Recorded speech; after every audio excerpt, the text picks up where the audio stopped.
Good evening. Today is Tuesday, March 25th, 2014. Welcome to the Southbridge School Committee meeting. Please join us as we pledge allegiance to the flag. I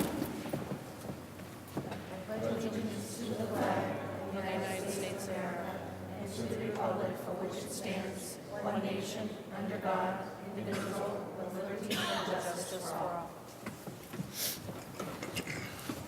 Thank you. At this time, we'd like to ask if there's anybody from the public who would like to address the school committee. Seeing none, we'll call the meeting to order at 7 p.m. May I have a roll call vote, please? Mr. Olivo? Present. Mrs. Congdon? Present. Dr. D'Amico? Present. Mrs. Donovan? Present. Mrs. Quinney? Present. Mrs. McLaughlin? Present. 6 present. Thank you. Agenda item number 5 is the approval of minutes. We'll first take a joint meeting with the Town Council Education Human Services Subcommittee meeting minutes of February 4th, 2014. Do I have a motion? So moved.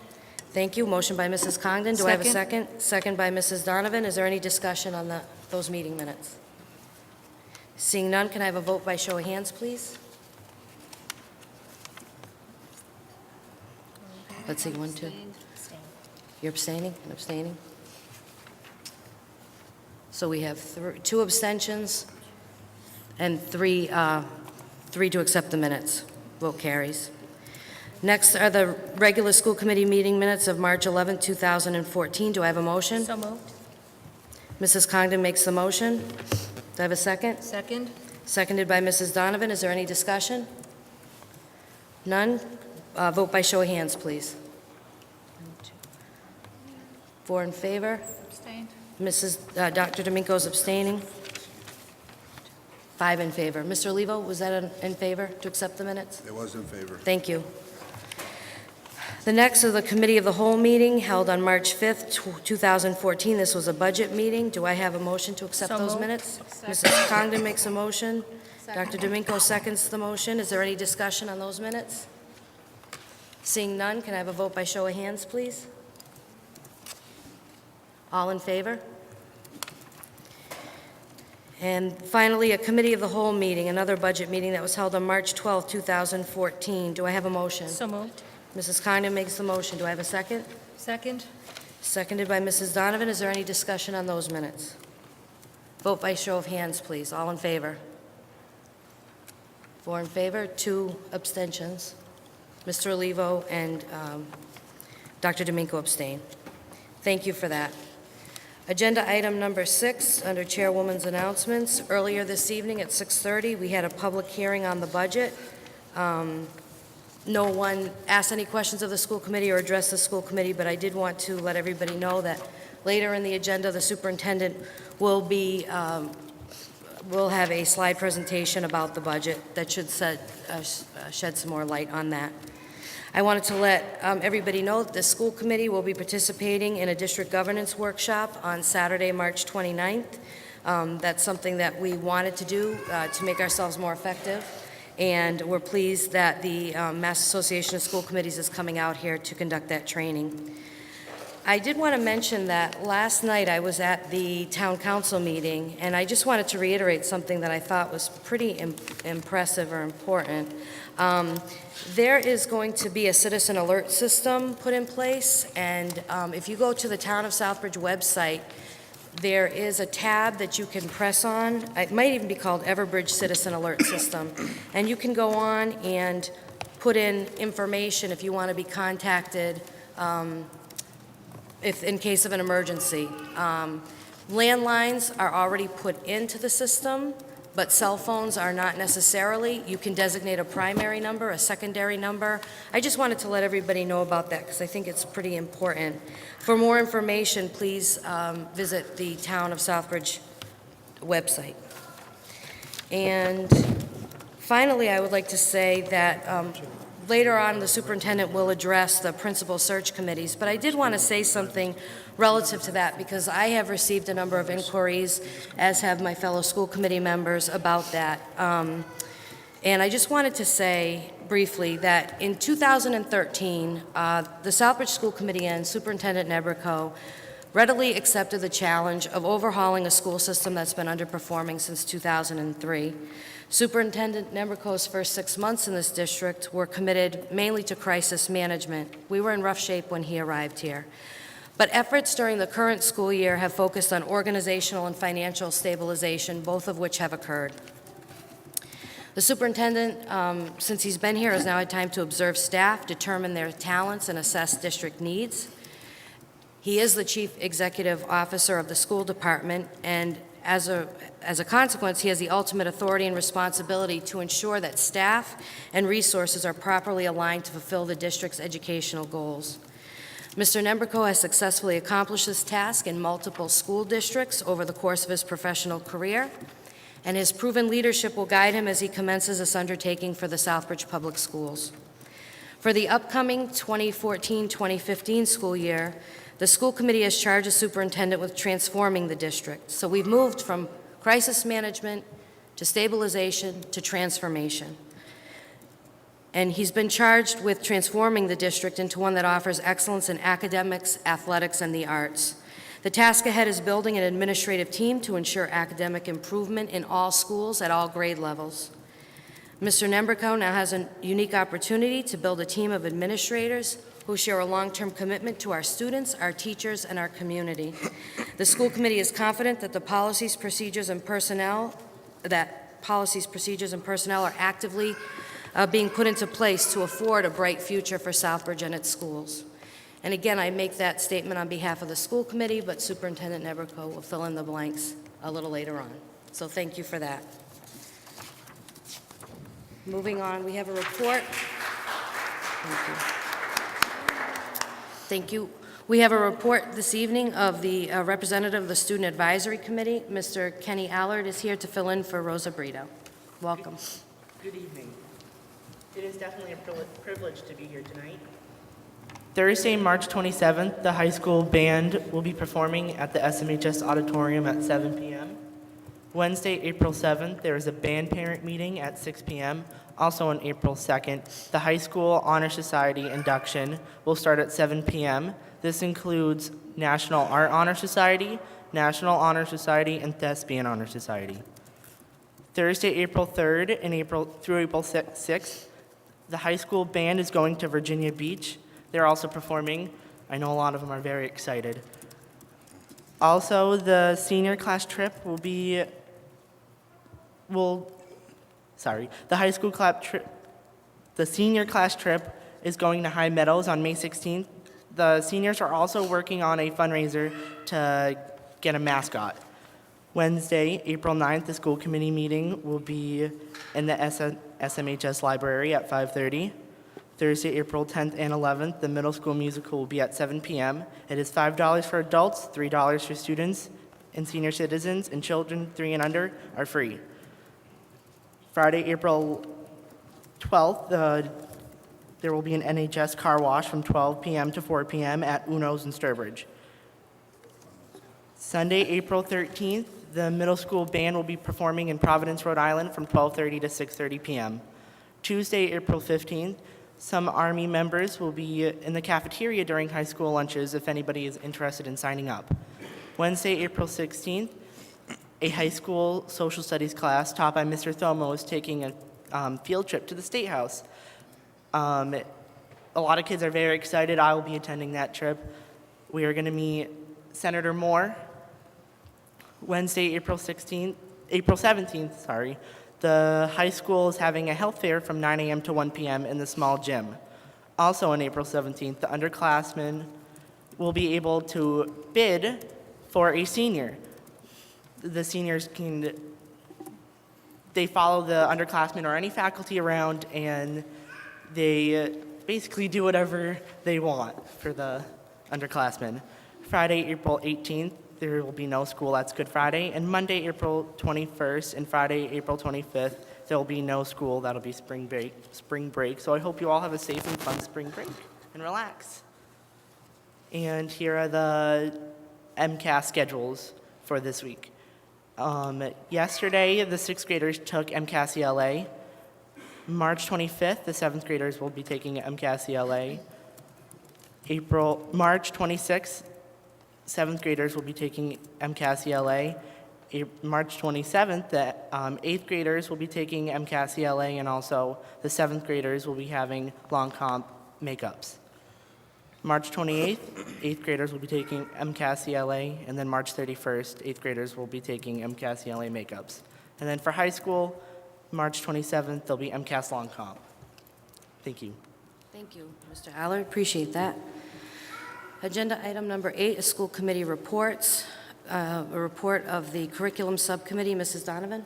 Thank you, Madam Chair. The Curriculum Subcommittee met on Monday, March 17th, in room M100 at 25 Cole Ave. Present were myself, committee member Mrs. Congdon, ex officio member Mrs. McLaughlin, community member Mrs. Quinney. Members not in attendance were Dr. Domingo and Dr. O'Leary.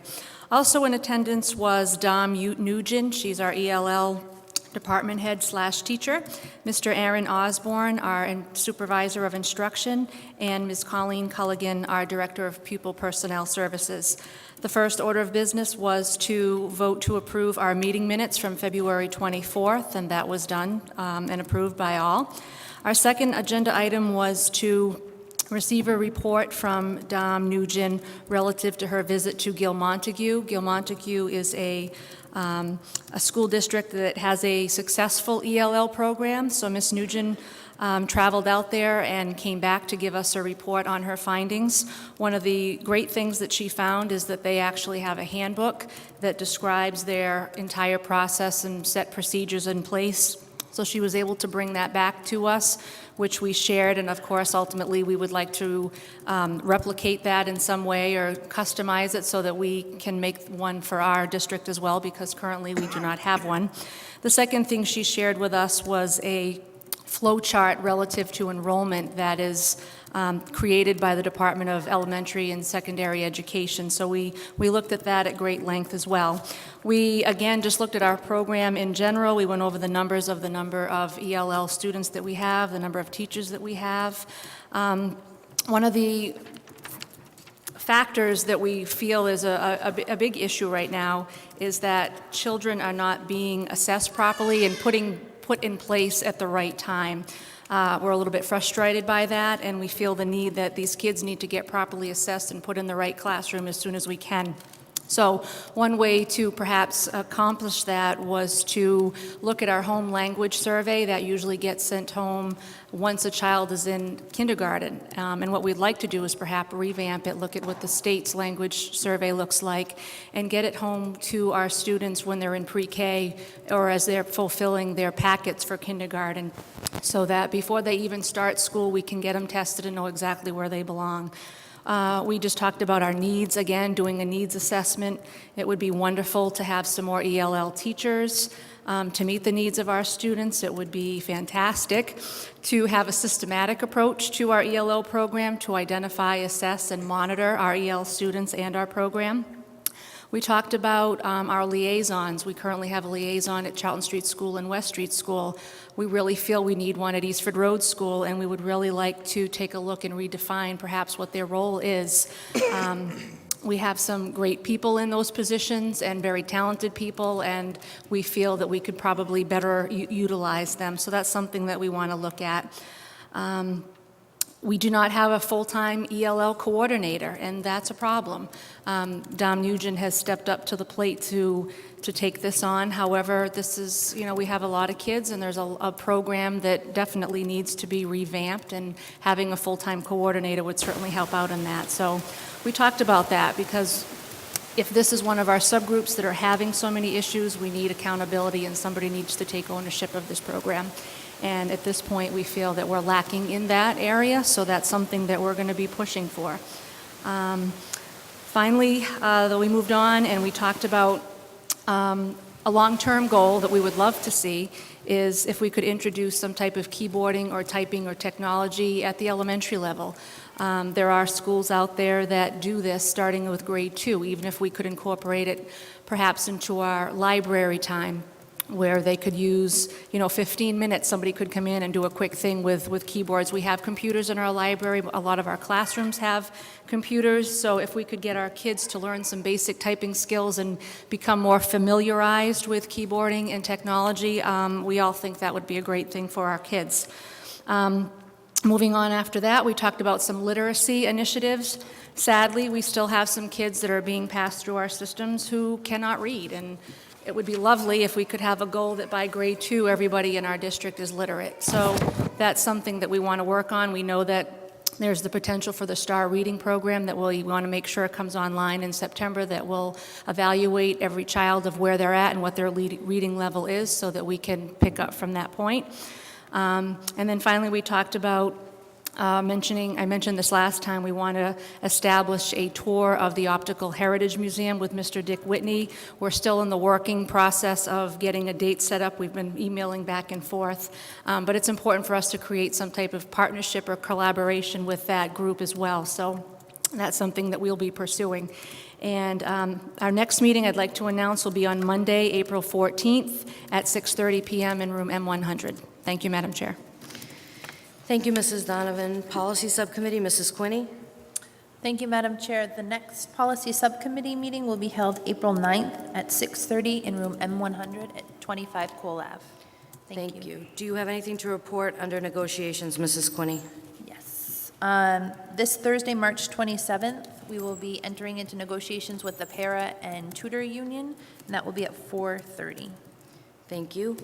Family and Community Engagement Subcommittee, Mrs. Congdon. Thank you, Madam Chair. Our next meeting will be held Monday, April 7th at 7 p.m. in room M100 on Cole Ave. Our guest speaker that evening will be Lynn Simons of the Southbridge Community Connection. Also on our agenda, we will focus on increasing parent and community involvement. Thank you. Thank you. Mrs. Quinney, as a SPEDPAC liaison, do you have a report? Yes, thank you.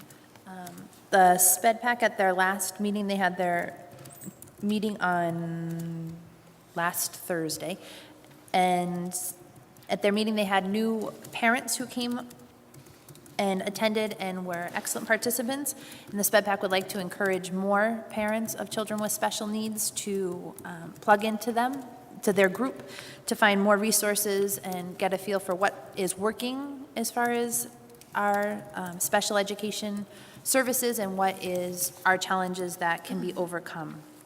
The next meeting of the SPEDPAC will be on April 17th, and following the meeting last week was a presentation by Anita Poulin, who is an occupational therapist who presented on sensory integration. She went through a whole presentation regarding reaching treatment goals through play-based sensory activities and went through a variety of sensory activities that parents could use at home, that are being used in classrooms, that are addressing some sensory integration issues that students might have. She is going to be continuing on in that series following the April 17th meeting. The meeting will go from 6 to 7, and then from 7 to 8, Anita will present, and she's open to questions. So if anyone has any interest in learning more about what sensory integration is, different strategies that can be utilized, or what it means to have sensory integration dysfunction or sensory integration processing dysfunction, I would strongly encourage you to do that. Anita is a dynamic speaker who has worked with many, many children in our community and has done some really wonderful things with them. And that will be in room M100 at 25 Cole Ave. Also coming up is a family rights presentation that will be presented by Elizabeth Scanlon, who is the supervisor of special education, and that will be March 26th, which is this coming Wednesday, and that'll be at 6 o'clock in room M200. So any parents that have children that have IEPs or 504 plans, that would be a great meeting for you to attend to learn more about what your rights are as a parent and navigating the special education system for your child. And I think, I also wanted to mention that on April 2nd, it is World Autism Awareness Day, and the SPEDPAC, as well as myself, would encourage you all to participate in what they call Light It Up Blue. Light It Up Blue is a international autism community event in which buildings, like the Prudential Center, the Hancock Building, different buildings will be lit blue to kick off Autism Awareness Month, and that starts on April 2nd. So in order to support and raise awareness of autism, everyone is encouraged to wear blue on April 2nd. And there's plenty of information. They have an entire website lighted up blue and how you can participate in that, where you can buy blue light bulbs and all sorts of things. So that, I believe, is officially everything. Thank you. Mrs. Quinney.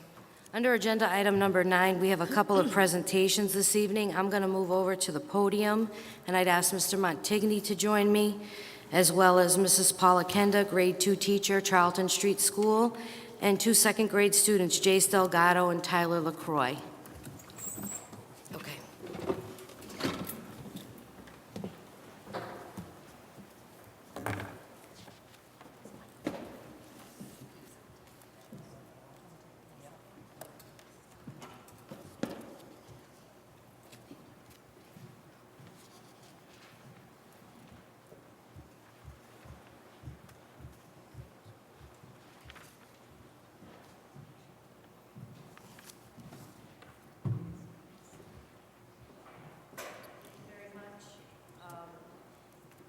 On Tuesday, March 18th, at Charlton Street School, Mrs. Paula Kenda, a grade 2 teacher, was on lunch duty when 2 second grade boys, Jason Tyler, alerted her to assist a male student in her class who was in distress in the lunchroom.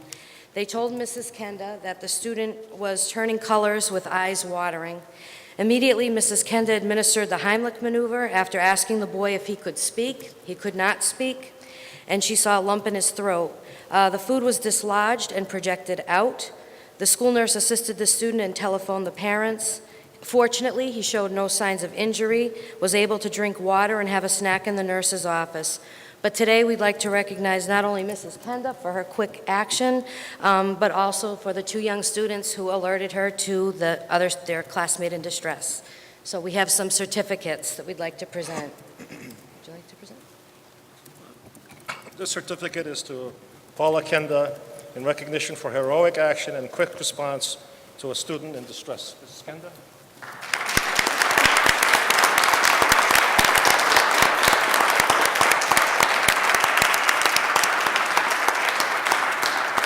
This certificate is awarded to Jace Delgado in recognition for quick response to fellow students in distress.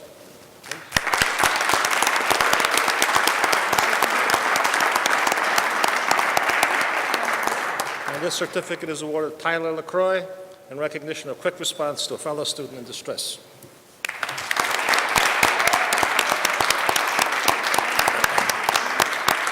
I just want to say that we always talk about safety in schools, and we're very concerned, as we should be. And the best way to ensure that students are safe is to have young people like this who look out and make sure that when they see one of their classmates or friends in trouble, they go to an adult in charge and get someone to help. As you all know, even those cases where we've had some horrible tragedies in school, there have been many averted because students have gone to an adult and said that let's worry about this, let's take care of this, and so on. I just want to take these 2 young boys who have done the right thing, and this is a wonderful opportunity for us to recognize them and to say to them we value actions like this. We want other students and their classmates to see, hey, I can be a hero. I got to do the right thing. And so I just want to congratulate and thank them again.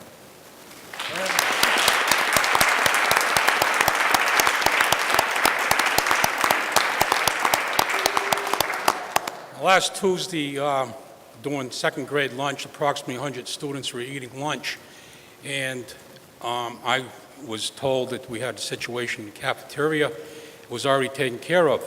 These 2 young men were alerted that one of their classmates was turning color, eyes watering, unable to speak. They immediately sought the assistance of Mrs. Kenda, who went over, asked the boy if he could talk.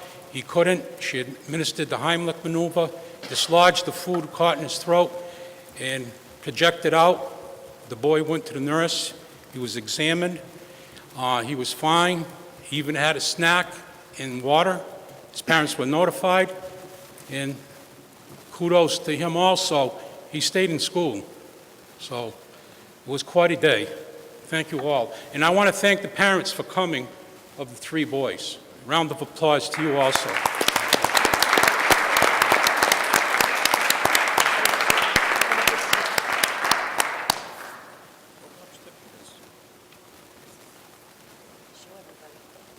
This will be in the newspaper.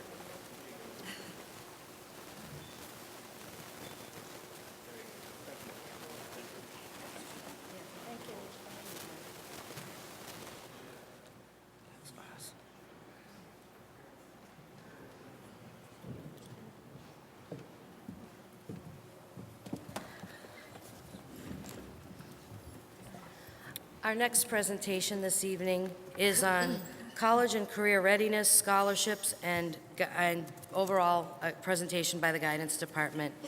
We have with us this evening, or pleased to have with us this evening, members of the Southbridge Public Schools Guidance Department and Colleen Culligan, the Director of Pupil Personnel Services.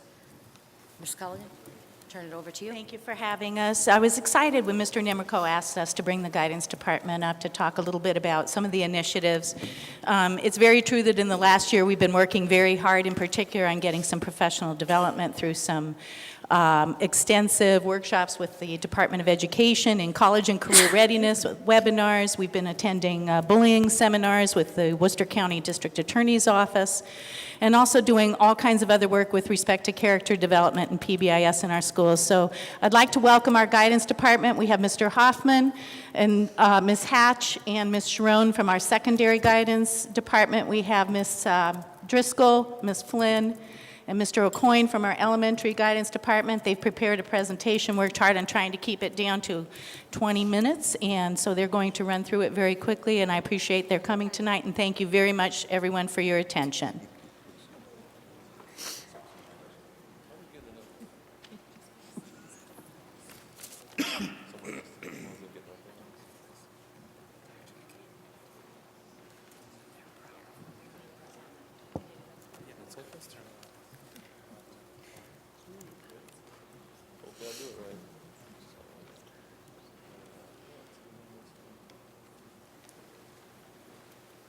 This is a little too short for me.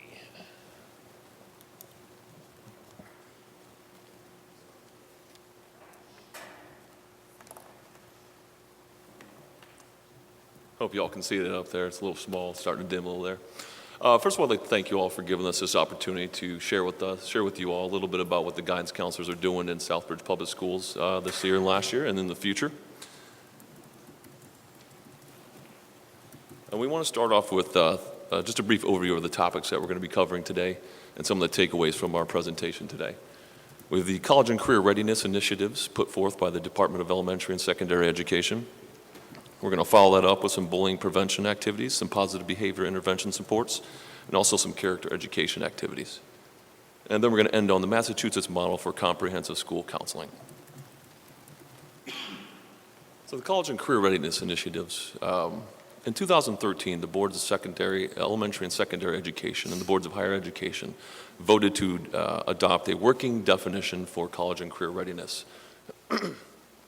Simply stating that academic preparation is of paramount success to a young person's K-12 education.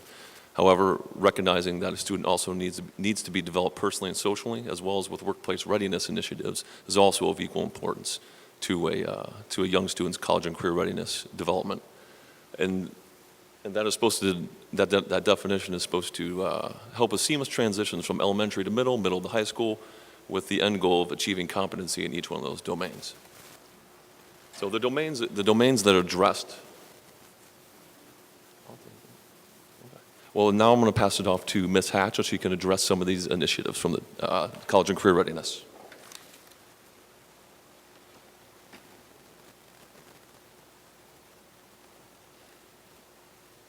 So for years, the Department of Elementary and Secondary Education was hearing from employers, sure, he's got a high school diploma, but he's not really ready for the workplace. And colleges were saying to them, she may have passed MCAS, and she may have a diploma and be a graduate, but she's not ready to perform at this level. So about 2 years ago, they put together a task force to address this gap. And the result of that was what turned into the College and Career Readiness Initiative, and it's basically a two-pronged approach. They addressed what the school systems have a responsibility to do for the child, for the education of the child, and how we'd measure that. And they also looked at what they would do to support the district. What is the department going to do in a way that will support the district and help them support the child? And then how are they going to measure whether or not those districts were successful in that? So one of the main things that came out of it is that, yes, our primary responsibility is to academically educate children, but that's not enough. Just being academically prepared isn't going to make them prepared for the world of work and college. We also need to help educate the child in their social emotional growth, as well as direct career instruction. It's not enough to assume that, oh my goodness, it's not enough to assume that given proper academic tools, they're just going to naturally fall into being capable in the world of work and college. We need to actually instruct them. There are specific things that they need to do and need to be able to do in order to be successful in those areas.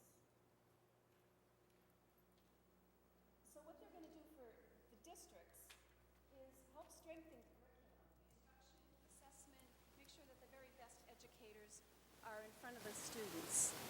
And then they're going to put their focus on turning around underperforming districts, because it's not a leap of faith to think that the lowest performing districts academically are also probably not preparing students and college. And finally, the idea of using data and technology across the board. Everything that we do, every way that we interact with students needs to be able to be supported by data. We need to track the data, and we need to use it.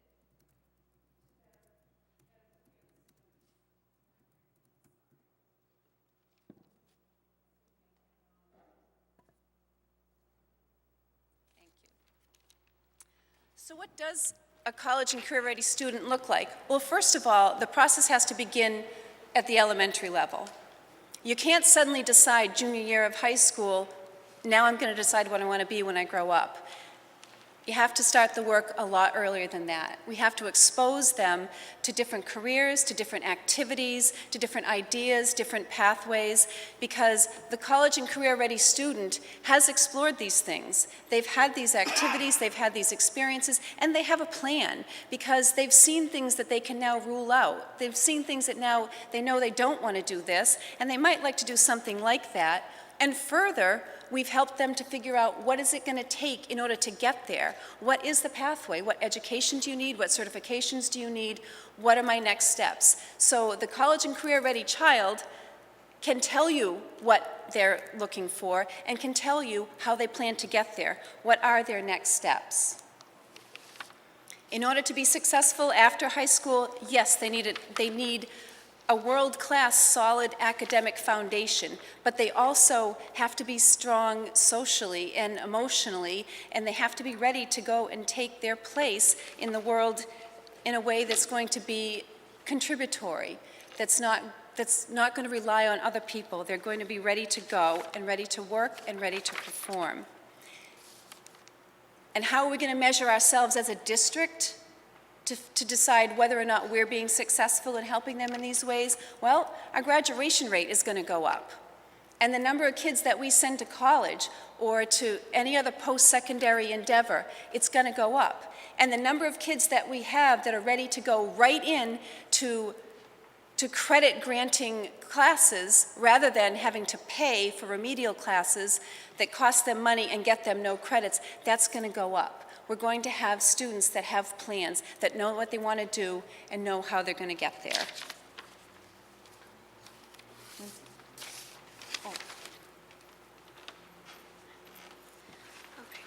So we've already spoke about some of the state's CCR initiatives. Here at Southbridge Middle High School, we have a college access coach. Our students attend college fairs. We annually have the Massachusetts Educational Finance Authority come and present MIFA financial aid nights every December to our students to learn about college financing options that we offer for free. We have SAT prep classes. We offer the PSATs to all sophomores and juniors free of charge. We have over 30 college reps come and visit Southbridge Middle High School every year. Also, we allow our students to go visit colleges, and we offer that to them, and they can get an excused absence if they would like to go visit the schools. And we also have partnerships with things such as Aspira, which offer other college prep activities for our students. And here's Mrs. Faracco, who will talk about Mass Edco.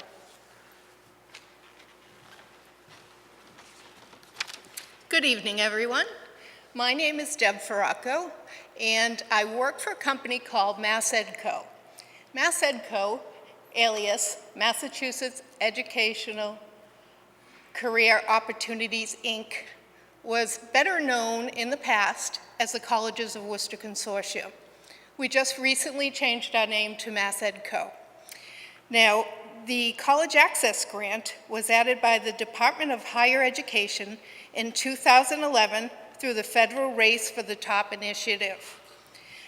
A full-time college advisor, myself, Deb Faracco, started working at Southbridge High School in October of 2011. The cost to have me working at Southbridge Middle High School is zero. It costs the Southbridge school system zero amount, except you're kind enough to give me office space, computer access, and a telephone. You may recognize some of the other companies that Mass Edco has under their hat. The Education Talent Search, College Access, which is myself, Collegiate Success Institute, and we're in Worcester, New Bedford, Springfield, Wareham, and Southbridge. Now, what do I do every day at Southbridge High School? Well, I start working with juniors, should be any week now, to establish SAT accounts, register them, give them fee waivers, take their pictures, because now we need pictures for all admissions. I register them for ACTs. And Mass Edco has also supplied a bus from Cole Ave to Tantascwa. We found that students found it difficult to get to the school, which was a barrier for them to take the exam. So this year, for the June SAT exam, we're hoping to get a bus to bring as many students as we possibly can. Other things that I do is transportation and coordination of field trips. I've brought a group to Westfield State. Just last week, I took 12 juniors to a day at Quinsigamond Community College, which they experienced a college class, and a tour, and of course their favorite part, lunch. I've also organized a trip for the last 3 years to the Regis College Latino Fair at Regis College. I work with the students on interest inventories, college search, identifying what they think they might like to major in college, working on the nitty-gritty, the Common Apps, the essays, and college resume writing. And lastly, one of the biggest components of my position is I complete the financial aid forms with the students and families. I have, so far this year, completed 32 FAFSAs and 10 CSS profiles. If you're not aware of what a CSS profile is, it's a 16-page financial document. I also counsel students and family on what do I do after my award letter. We sit down and we go over what exactly needs to be done next. What's a EFC? What do you mean I have a gap? How do I get a loan? So I'm sitting with families as well as students.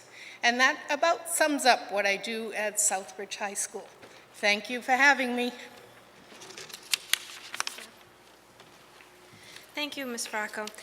So for college fairs at Southbridge Middle High School, we've attended the Regis, the National Hispanic College Fair at Regis College over the last 2 years. As Ms. Faracco said, we've gone to Quinn Sigmund Community College.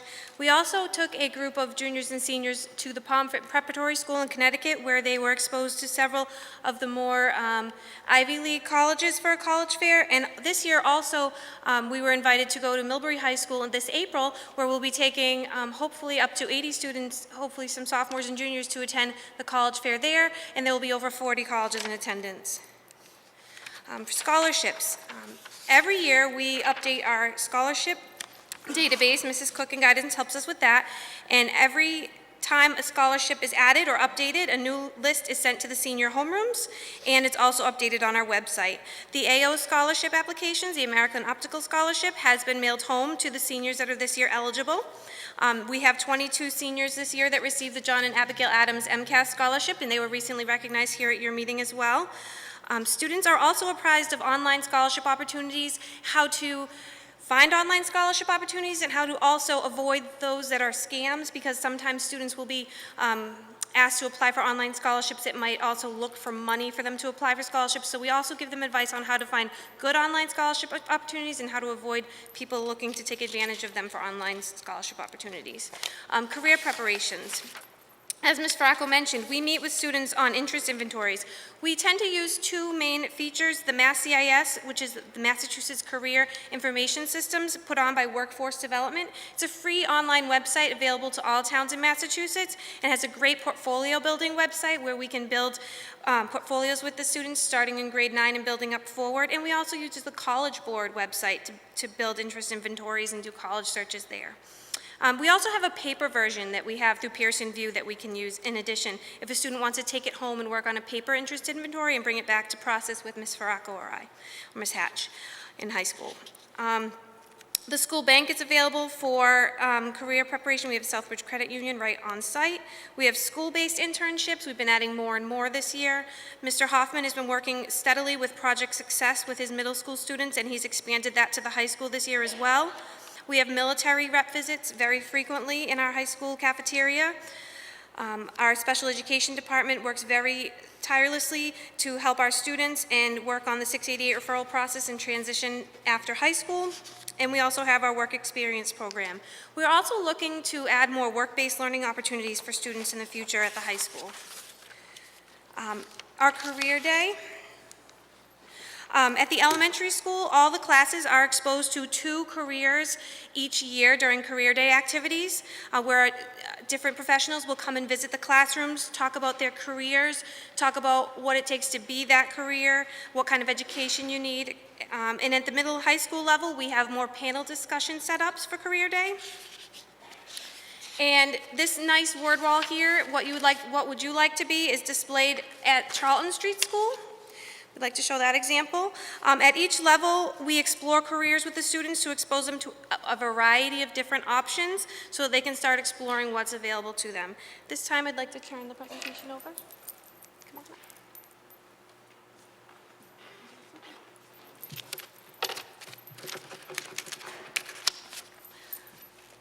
My part of the presentation has to do with PBIS, which is the Positive Behavioral Intervention Support Initiative that we're using in most of our schools. This PBIS is focused on creating safe schools through positive disciplines. A few of the PBIS initiatives that are being used right now at West Street School and Charlton Street School are the Green Ticket Awards and the Golden Paws Awards. Green tickets are given to students and staff who are caught being responsible, respectful, and ready to learn throughout the day. Every Friday, one student's name from each grade level and one staff's name is chosen and announced so that they can be recognized for their good work. The Golden Paws Awards are given to whole classes who are caught, again, being respectful, responsible, and ready to learn. And they're focused more on whole transitions in the hallway, in the cafeteria, up in the gym, and they're given to whole classes. Pictures are taken of the students that are awarded green tickets and of the classes that are given the golden pause, and they can be seen on the West Street School PBIS website. And I don't think I know how to use this so that you can.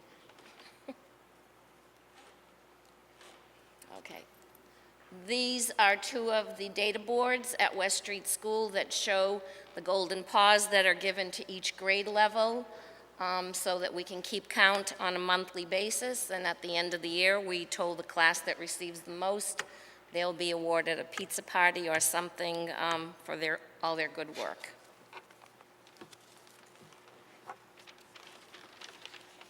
Character education is another component that's used both at Charlton Street School and West Street School. At Charlton Street School, we have a Good Citizenship Award that's given every month. Letters go home to parents in regards to what the topics and themes are.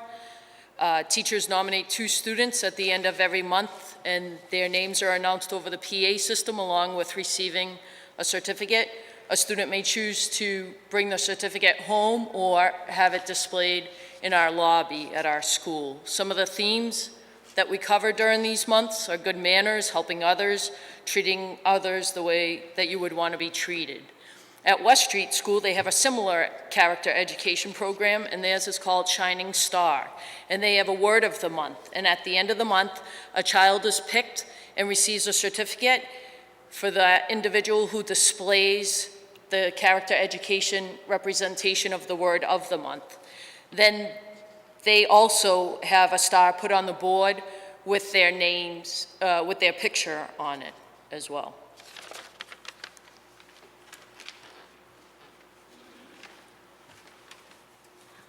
Some of the other bullying prevention activities that the guidance counselors have participated in is the Bryce Convention that was held in Worcester just a couple of weeks ago. It was the 2nd annual one. Brace Convention. Brace standing for Bullying, Remediation, and Court Education.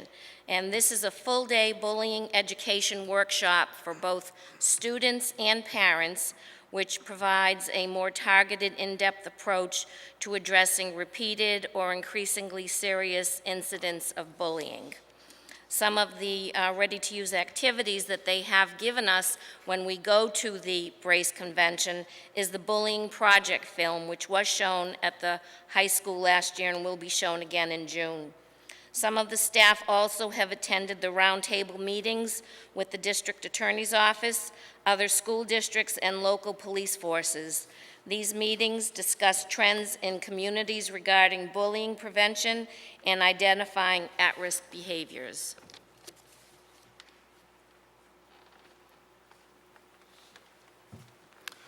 All right, now we're going to get into a little bit about the Massachusetts model for comprehensive school counseling. Do you mind if I take this up? Yeah, there we go. Okay, that's a little better. In the last 10, 15 years, school counselors have had to kind of prove what they do is working and prove what you're doing is effective for all our students. So a lot of states are going to developing school counseling programs with curriculums that address needs in 3 specific domains: the academic domain, personal social domain, and the career readiness domain. So we're going to talk a little bit about the program and some initiatives that are going on in our schools here today. Some of the emerging practices that have shown promise: having a school counseling program that begins in elementary school and continues through high school graduation, ensuring that all students or all teachers and staff are using the same language and all skills are built upon at each level. Kind of the same thing like an English, math, science, or social studies curriculum, with the end result is achieving competency in each one of those domains. Providing access to online career information systems that use an e-portfolio. We use a couple of those right now, the Massachusetts Career Information Systems, as well as College Board, and there's other ones out there that have shown promise. We're looking at getting our schools in the future. Emphasizing 3 career development processes: self-exploration, career exploration, and career planning and management. Having and establishing a whole school buy-in where everybody is using the same language and meeting the same goals. And adopting student-led parent-teacher conferences to help develop those 21st century skills essential for success after high school, like decision-making skills, communication skills, and critical thinking skills. Now, some of the activities we can use to help address some of the domains that we mentioned as a counseling model would be honor roll tallies and celebrations, recognizing the students who are achieving academically, whether it's having parties at school, pizza parties at school, and recognizing them in the paper. Some of their peers see that, and they want to be a part of that. Sometimes it can get contagious, and it'll slowly bring up the academic proficiency of a lot of our students. Now, a little bit about our academic rigor that helps support a comprehensive school counseling program. Having advanced placement classes in all major disciplines. We've adopted the Mass Core requirements for graduation. We have E-block reinforcement activities at the middle school level to help address the English and math skills of all our students. We have the addition of new technology courses at the high school and also the middle school level. We've introduced foreign language at the middle school level, new Spanish classes. I believe everybody's familiar with Senor Matusco. And we also have virtual high school classes to expand curricular choices. And those are essentially online courses that our students can take at school. There's over 300 choices that students can choose from, anything from AP classes all the way up to number theories, psychology, society and humanity, and creating PowerPoint presentations. And some of the other activities that we use to help address whether it's an academic or career development domain are word walls, simple things you can do in a lot of the schools. This is one at the high school, addressing more of the college vocabulary that the students are going to be exposed to, so they can help understand the transition to post-secondary education a little easier. Other activities that you're going to see in your guidance counselors in action with in the schools here.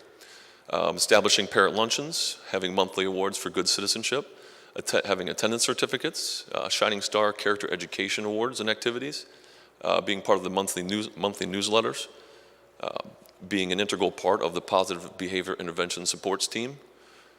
We facilitate social skills groups in all schools and participate in monthly spirit activities.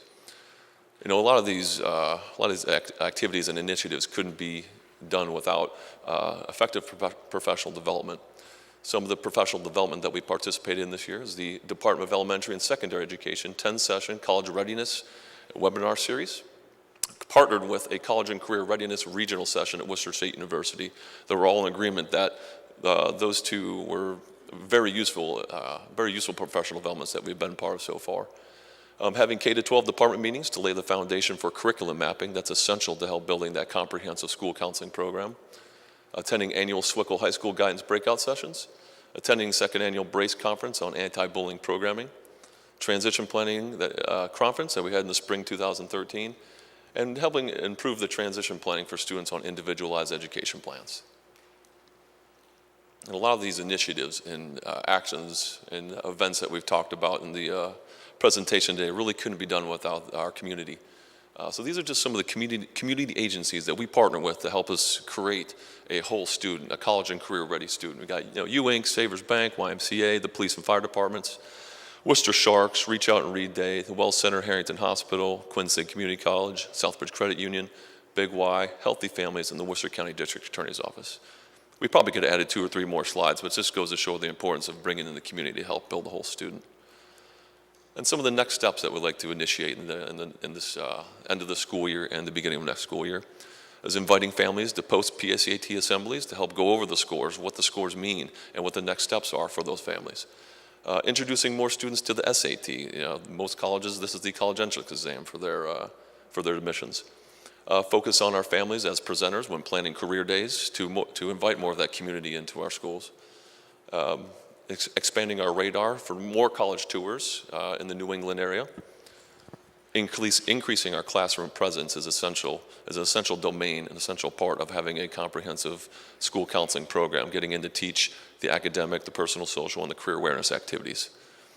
Enhancing our relationship with Workforce Central, and also broadening the scope of our relationship with Quinn City Community College, which I believe, thanks to Mr. Nembarkow, students will be able to take classes at Southbridge Middle High School for credit towards Quinn City Community College in the near future.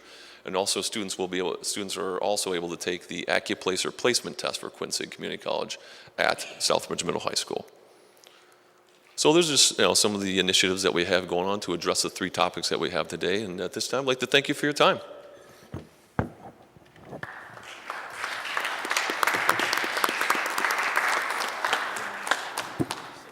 Thank you very much. School committee, are there any questions you'd like to ask? Any questions at this time? Sure. Mrs. Quinney? Thank you.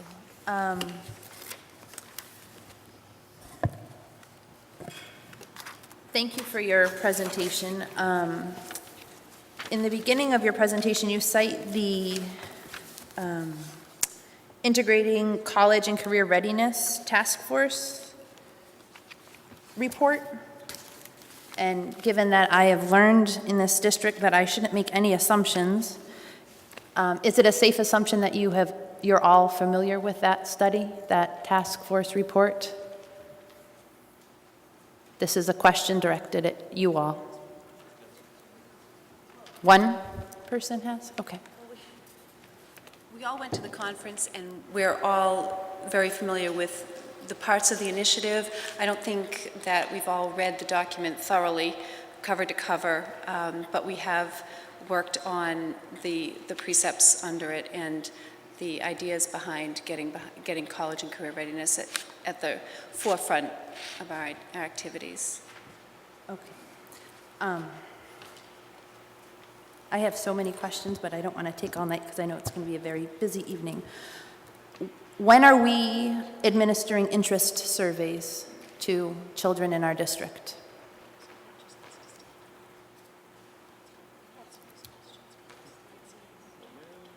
I'm going to have a stroke, like right now. As far as, I mean, I know what to do with the middle school level.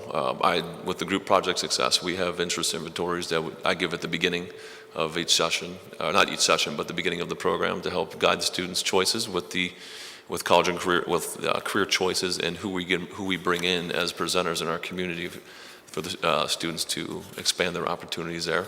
I do some at the middle school. We do some individual interest inventories and small group inventories. But with like we said before, the Massachusetts School Counseling Comprehensive Model will hopefully allow us to get into the classrooms and give them to everybody in the future. That's kind of our ultimate goal, so everybody can have one of these interest inventories there. Beginning in middle school? Well, that's what I'm doing. I can just speak to the middle school. Yeah. I'll say the same for the high school. Currently, it's on an individual basis, and there are great programs such as Naviance that a lot of school districts use where the profiles can start at the middle school level and it can build upon itself, where you can set a login name at the middle school level and the kids can log back in all the way up through 12th grade, and you can go in a whole class and do the interest inventories with them. But as of right now, we're doing them individually as we can with students, but not as whole class. So based on that, I'm going to assume that our district does not participate in Rocket 21 at the elementary school level? We don't, all right. That was one of the things that was mentioned in this report. Moving on. Most of this report deals with career readiness and college readiness, and how are we as a district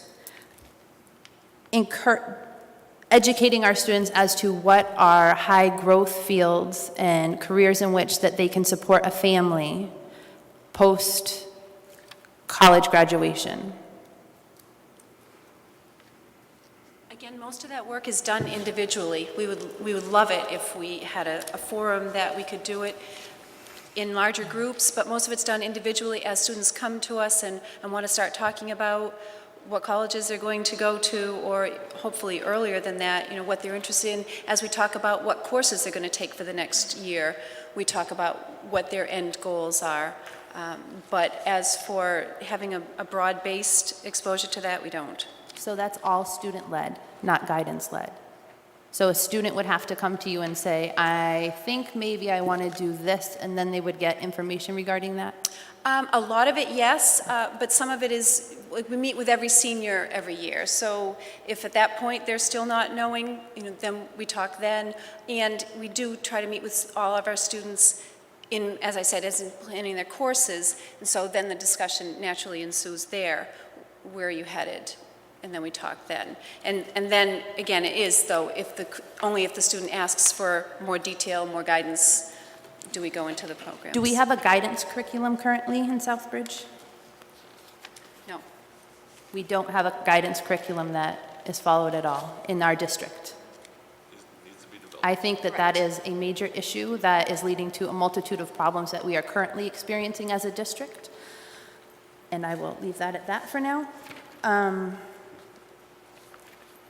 I will go back to measures of college and career readiness success in your slide presentation. We are looking to increase 5-year graduation rates. Can you explain to me what a 5-year graduation rate is? What a 5-year graduation rate means is if a student starts in a cohort when they enter as 9th grader, if they don't graduate in 4 years, did they graduate in 5 years?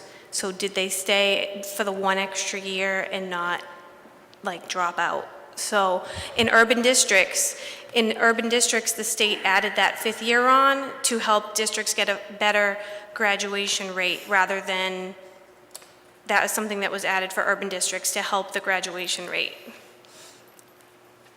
So rather than have the expectation that a student entering as a freshman will graduate with their cohort in 4 years, our expectation is that they will graduate in 5 years in order to make our graduation rate appear better? No, we're working as hard as we can to get students to graduate in 4 years, but in the case with some students for a variety of reasons, maybe something happened and they couldn't get out in 4 years, there is that extra chance for a student to get the 5th year. Last year, our 4-year graduation rate went up 7%. From the year before, we worked really hard with credit recovery and other initiatives to make that happen. One of the benchmarks also is increasing the Mass Core completion rate. Is Mass Core not our standard for every freshman going in now? It is now. It wasn't in the past. All right. Reducing the number of students who enroll in developmental coursework during their post-secondary education. What is our current percentage of students that enroll in developmental, who are unable to enroll in developmental coursework? We don't have that data because that's data that's kept at the colleges. The students don't often come back and tell us if they have, but that's something we're looking to track in the future. So we have a goal that we are unable to measure a baseline for currently. We're looking to the future to things we want to help our students be better at. So that's something with the CCR initiative that the state would like us to work towards. So we want to help our students. So we'll know with the AccuPlacer test, if we give the AccuPlacer at Southbridge, then we will know if they've passed the AccuPlacer before they leave. So we'll have that data. Before, they used to go take the AccuPlacer at Quincy, so we wouldn't know if they scored on the AccuPlacer. So if we can do the AccuPlacer in-house, then we'll know how they did. And also, they can take the AccuPlacer as juniors, so then we'll know what they need as seniors, and we can offer those courses in-house and then have them ready before they graduate. So we're trying to be preventative and proactive rather than wait till they're in the spring of their senior year, have them take the AccuPlacer, and then they're not ready for college. So we're trying to put proactive steps in place to help them now so they're ready to when they get to college. Thank you. You're welcome. Financial aid nights. Are we preparing parents and students to understand what financial aid is prior to December of their senior year? Yes. The financial aid nights are offered to all students. We put it on the website. We put it on All Call. We hand out flyers in both juniors and seniors' homerooms. We offer food, drinks. We offer speakers in both Spanish and English. We advertise it about every way possible to families. So it's open for anyone that wants to come. And it's offered every year. And we do it the week between football season and basketball season, so there's no conflicts for anyone to come.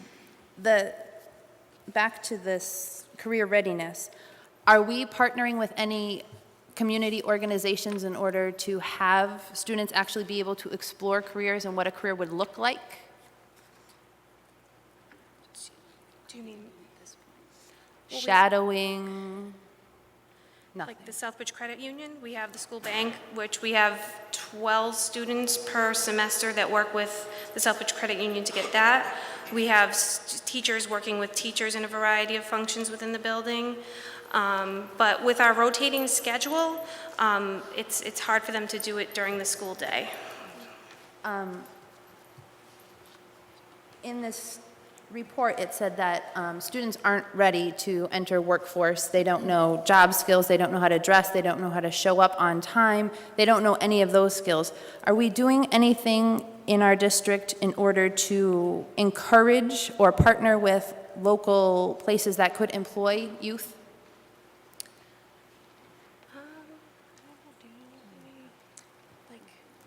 Ewing?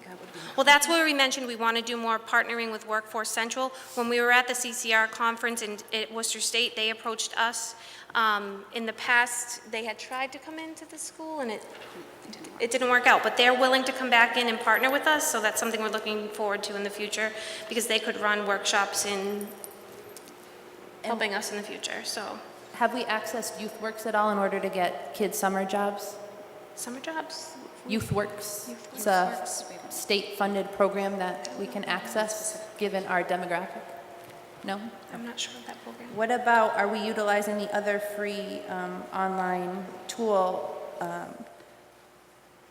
planyourfuture.org? Yes. Yourplanforfuture.org? Yes. And how many students are participating in that? No. None yes this year? and this year? This is okay. All right. I am. And in the elementary school, we have 2 career days. So they're Yes, we do. We have exposed one in to each 10 building. careers in their elementary. I beg your pardon? We have one in each building. We have between 25 and 30 speakers come, Right. ranging from veterinarians to lawyers to doctors. Yep. I'm going to stop because I'm just getting more frustrated. So I thank you for your time. Mrs. Donovan, do you have a couple of questions? Ask. I have a multitude, but I could try to pick my most important ones. I guess my first is just a commentary. I'm sad to hear that we're getting to our kids way too late. I think it's great to say that we're starting things at the elementary level in PBIS and all that positive behavior. That's fantastic. But what really comes down to is when these kids are starting to enter middle school and high school, they only get one chance here. And if we're not doing it at the right time, how can we look ourselves in the mirror? I mean, I'm not certified, I'm just a mom, I'm just up here, but I'm heartbroken to hear that always, with everything around here, we're always just a little bit too late. Or, well, we're going to try to do that, but we're not quite there yet. Well, that's our goal, but we're not there yet. The fact that we're meeting with kids individually only when the kid comes to you first makes absolutely no sense to me. That is ridiculous. What is a 15-year-old, 14-year-old kid supposed to know what to do, what to ask for? You are the certified people, and I don't mean to be picking on you, but I say you as certified people,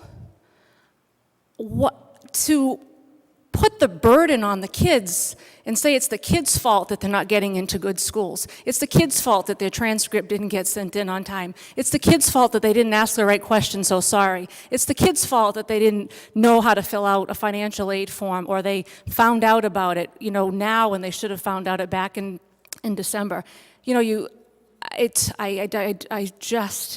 I had so many things, and I wanted to come in with the right impression, and a good impression, and an optimistic impression about our guidance, and I'm very, very, very discouraged. And I know a lot of you personally, and I don't mean to personally attack you, I don't mean to throw you under the bus in public, but it's just very discouraging, and it's heartbreaking to hear that our kids are getting let down with this. Last year our SAT exams was the day before the prom.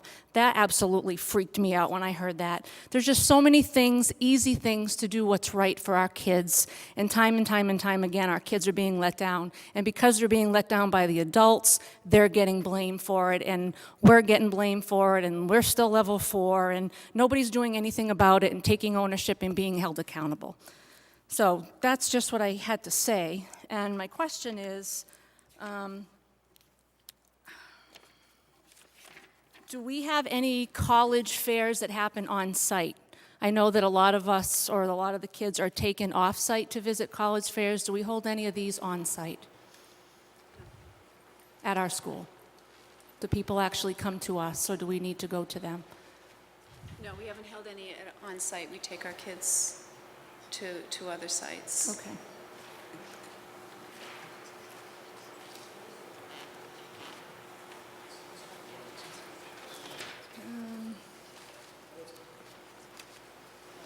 Just one question about scholarships, because scholarships are very important to a lot of kids.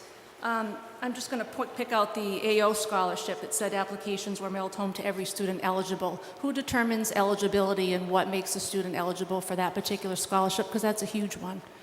Yes, it is, and it's the AO that determines it, and they need to have a 3.0 GPA, and they need to be going on to a four-year college.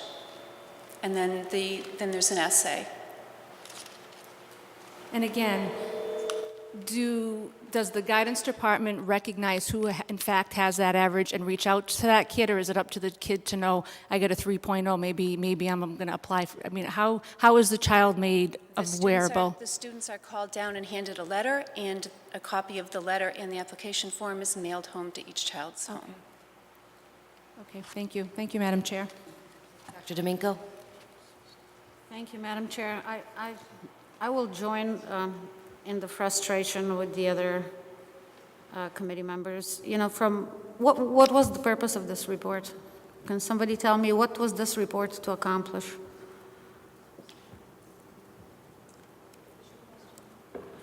What is the purpose of this report? This presentation? Yes. Well, I think, first of all, there's a lot of work to be done. Obviously, when I came in, we did not have a mass core. We did not have a guidance curriculum. Our guidance department has been working all year in professional development to develop one. I think we need to look at the roles and responsibilities, no question, at the elementary level. I have a lot of concerns about the responsibilities that the guidance counselors are actually doing at the elementary level, that takes from what we would call probably curriculum, mass core curriculum, traditional guidance roles. I think we can acknowledge that they're not in traditional guidance roles at the elementary level. A lot of what is done is sort of adjunct to that. But Mr. Nemrico asked us to do a presentation, and an overview of where we're at right now, and participating in some of these transition conferences in DESE. That's all we've done this year is professional development. Okay, so the bottom line is, after this presentation, I still don't know where we are. You don't know where we are. There is not one shred of data in this entire presentation. I'd like to ask high school guidance a couple of questions. Data would be nice. Mrs. Hatch, you have been at the high school guidance for a couple of years now? This is my second year. Second year. Okay, so one generation of seniors left, right, while you were there. Do you know any idea how many applied to colleges, to two-year colleges? How many are in workforce? How many did you start with? This year we have 22 students have received acceptances to four-year colleges. Out of how many? I think this probably only another 15 that have applied. We haven't heard back from everyone. Out of a class of 100 students? Not quite 100, 85 to 90, depending on how many we can manage Just through. hearing that, let me take this just as an example. I'm not hanging on this year. We can probably examine every year and come up with similar numbers. So you are estimating that about 35% of our students apply to four-year college. Four-year colleges, we have probably half again that percentage that applied to two-year colleges. Why is the percentage so low? Why don't our students have an ambition to pursue higher education? Well, we have probably 70–80% of our students between two-year and four-year colleges. And what is their success rate? Do we know anything about our students that have gone through the system over the past 2 years? Your fellow counselor, did she leave? Ms. Lindsay? She has been up there for 5 years. I would like to know, what is the success rate of our guidance department? What are we doing to stimulate ambition, to open the door to our students to be considering applications? How many of our students apply out of state? Our post-secondary rate is lower than the state average by about But I'm trying to determine what is the reason. We clearly are not doing what we need to be doing to increase that. But that's atrocious. That is atrocious. From what I've heard today, you're running a mailroom, delivering pamphlets, and you are peddling web addresses, like you said. Kids know how to find information online probably better than the rest of adults. I want to know, what is it that guidance does in our school district? I would like to see some tangibles. I would like to see your accomplishments. You say collecting data, measuring outcomes. There is nothing here. I have no idea where our students go. Do we track students after they graduate? Do we know where they've gone? Do we know if they're successful? Do we? Do we have a book of alumni? Do we reach out to our graduates? We keep track of where they have gone. I don't know the success rate, but that is now data that we are able to begin to track.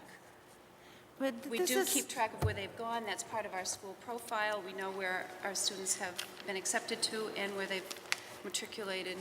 You know, do you realize how sad this is? And I'm talking to all of, I'm talking to all of us. It's not just the group that happens to present. This is a reflection of what we think is good enough. And this is not good enough. This cannot be good enough.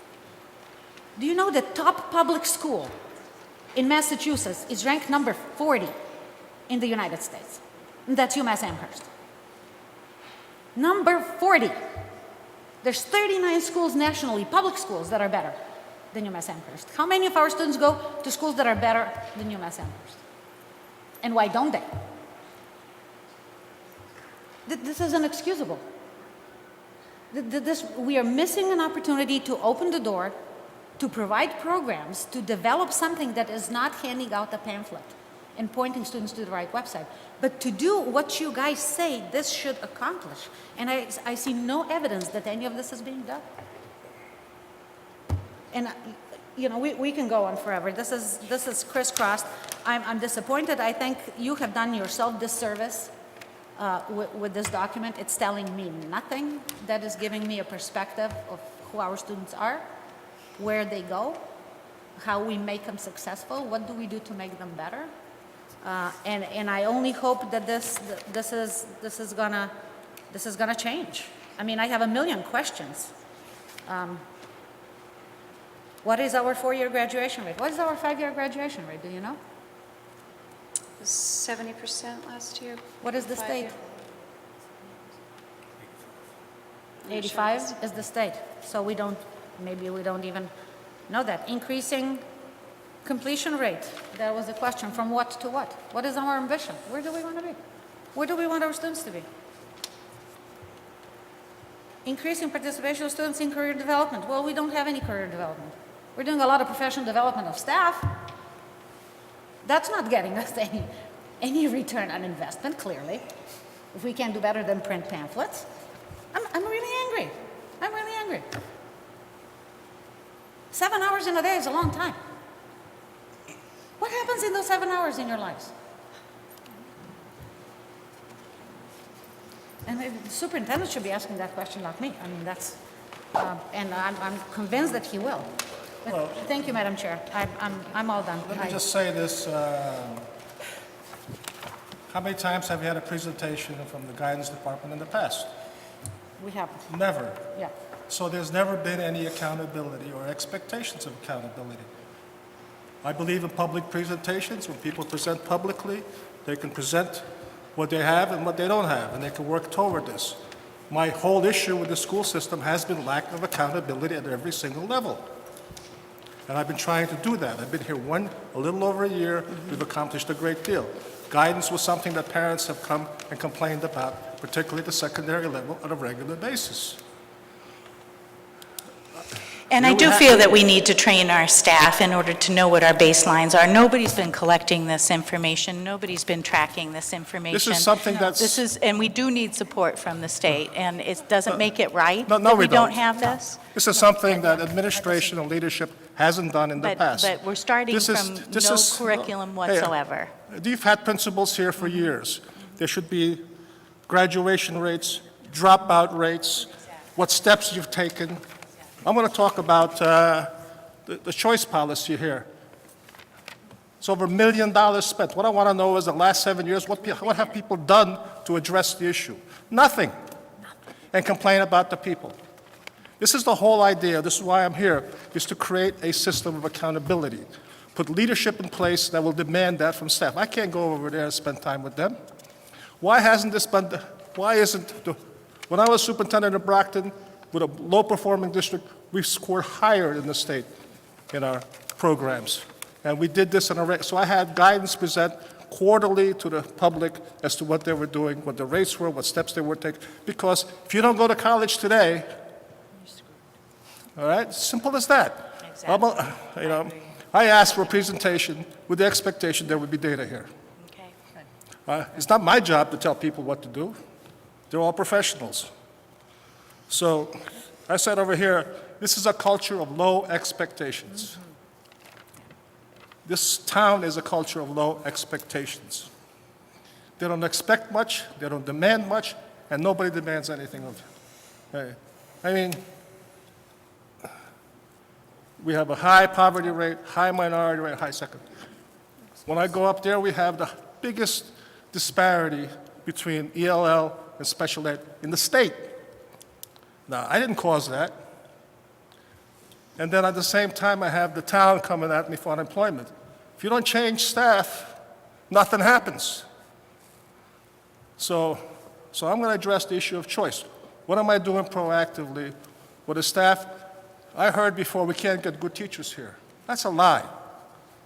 We can't get good administrators here. No one tried very hard.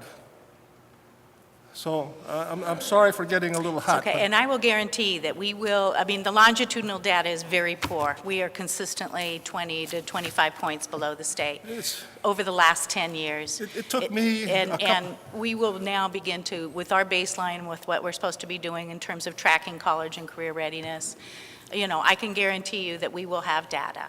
And then we wonder why our choice is high? We don't give them what kind of academic goals are we setting for kids? What can a parent do? I had a letter today from a parent complaining bitterly about the high school guidance about her child, an honors student. I responded to her, and so on. And I think this system has had their head buried in the sand for 10 years, and then if anybody wants to do anything, they beat you down, they take you to arbitration, and they wear you out. And you've worn out lots of good people over here. I looked at some of the people you've had. This is the greatest system in the world for on-the-job training. Come here, work 2 years administrator, get a better job. And you've been doing that over and over and over again. And people sitting up here before this group, they're the guilty ones with the leadership at the schools. I'm not blaming the teachers. They're going to do whatever they have to do. But when you see, with my presentation, when you see the staffing, a full-time athletic director and assistant, that's a crime. When you have a full-time librarian and not enough teachers in the middle school, changed all of that. A full-time librarian in a pre-K school. And it took me to figure that out. So I'm sorry for being a little upset. It's okay, we have a long ways to go. If people don't get emotional and say it as it is instead of saying, everybody is wonderful. This isn't Lake Wobegon, where all the women are beautiful, the men are handsome, and the children are above average. This is not Lake Wobegon here. And I'll get to my job now in a second, and I'll talk about what we plan to do to fix this. And unemployment rate is going to go up. Dr. Domingo? Yeah, this can't feel good. I wouldn't want to be standing where you are. I really wouldn't. What I would like to leave you with is my plea to take ownership in the responsibilities that you have. Not only that, but not even in responsibilities. Take ownership for the students of the district. Because if you are not the ones that they can rely on to chart a better path, then we really haven't accomplished anything. You need to invest yourself into what we were hoping that you were going to do, and you can do it. And it's all doable. It just needs initiative. And I know that this district has not been the best in supporting initiatives when people come up with them, and it's easy to dismiss them or to punish initiative in a million ways. But please do it, because if you don't do it, nobody else will. And this cannot depend on like Superintendent says, on his office policing who's doing what. We are all in this for the students and their future. And we can't possibly, none of us, be satisfied If we're doing such a poor job, we shouldn't be. And if we are happy with this job, none of us should be here. None of us. Not you over there, not us over here. We should just outsource this education business to somebody else. I mean, this is really my plea. I could be talking to any department right now. You're not the only ones. You just happen to be on the board today. But I think it's time that we start speaking about this frankly. Because if we don't, nothing is ever going to change. Nothing is ever going to change. We can pedal through this 2 years from now, 3 years from now, 4 years from now. We are still going to be in the same boat. We cannot afford that. Please. Not for you, not for me. It's for these students. I hope you all stay and listen to the presentation that I had, because my point is we are, as Malcolm Gladwell says, we're at the tipping point here in this town. If we don't do something now, let's all go look for something else to do. Because you'll just keep on underperforming, you'll be level 5, and the state will take you over. And there'll be some drastic steps done. We have an opportunity now to turn. We've made some great progress this year.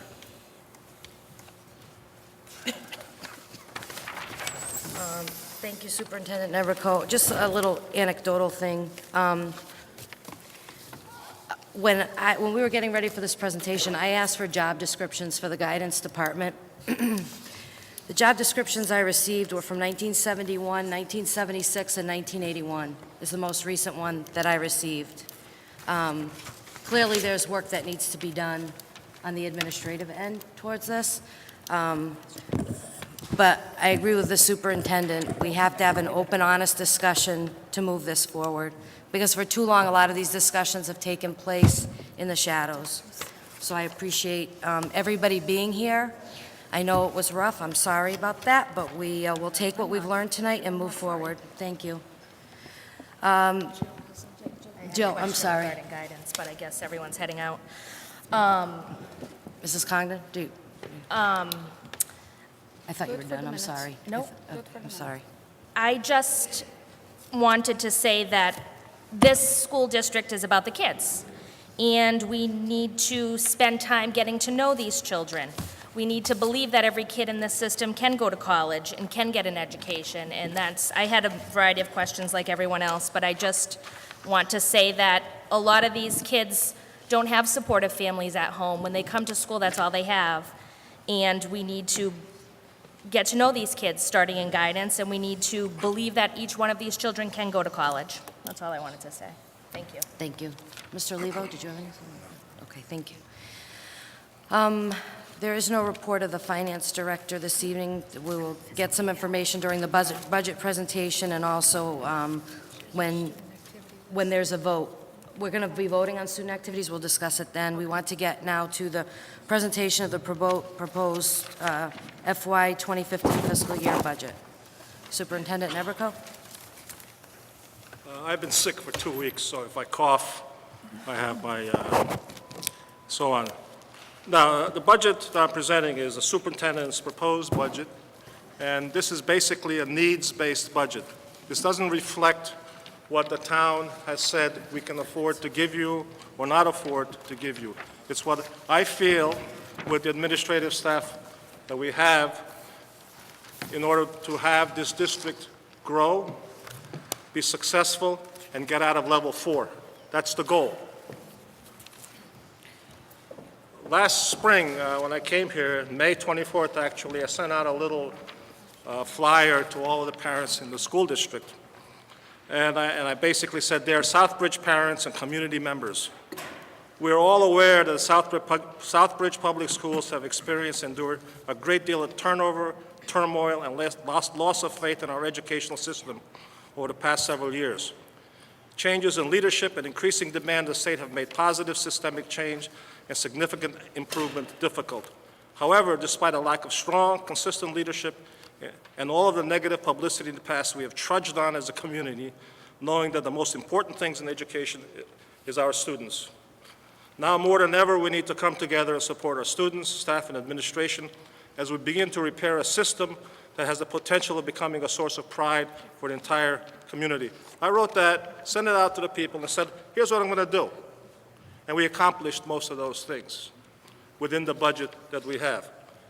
Last night, the town met, presented a budget. The interim town manager talked about two budget busters. He spoke about choice, and he spoke about unemployment. They are, unfortunately, or maybe fortunately, related. If you look at the chart over here, when school choice enrollment trends have been escalating at a rather dramatic rate since FY05. Go to the next slide. You'll see the choice out. And this is only for students who leave this district to go to other public schools, not students that go to parochial schools or not students that go to the vocational schools. You'll see in that chart, fiscal year 07, 89 students left. 08, 57% increase, 128 students left. 09, 153. 10, 170. 11, 174. In that span, the number of students leaving doubled. My question is, what did the school system do to address or even ask the question, why are students leaving the district? My training was in Socratic seminar, and I asked questions. First question I asked, what did they do? And the answer is? Nothing. Nothing. They bickered, they fought, and they created negative publicity for the community, and schools and teachers were left to their own devices to do whatever they thought was right. And you know the classical definition of chaos, when good, well-intentioned people do whatever they think is right. There is no system. There was no system here. It's increasing. And if I was here last year as a parent, when the chaos and lunacy that was going on in the system, I would have taken my kid out too. You had a brand new high school, and there was supposed to be the bright spot, the Valhalla of Southbridge. And what did you do? You put an inexperienced principal in there who had no experience running a school whatsoever, hired more inexperienced assistant principals who had no experience whatsoever, and created chaos. And they were let out of the school in December with the superintendent, principal, and other people here. So I came into, as Stan Laurel and Oliver Hardy would say, a fine mess. Ollie. So what do we do?